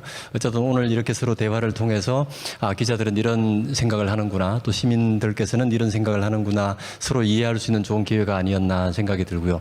무엇보다도 우리 시청을 하신 분들, 그리고 또 이 행사 준비하신 분들, 모든 분들께서 언론의 중요성을 그만큼 또 높게 보고 계시기 때문에 이런 자리를 만든 것이니까, 앞으로도 계속 소통하는 자세로 또 언론 활동을 해나가시고 또 소비 활동을 하시면 좋지 않겠나 싶습니다.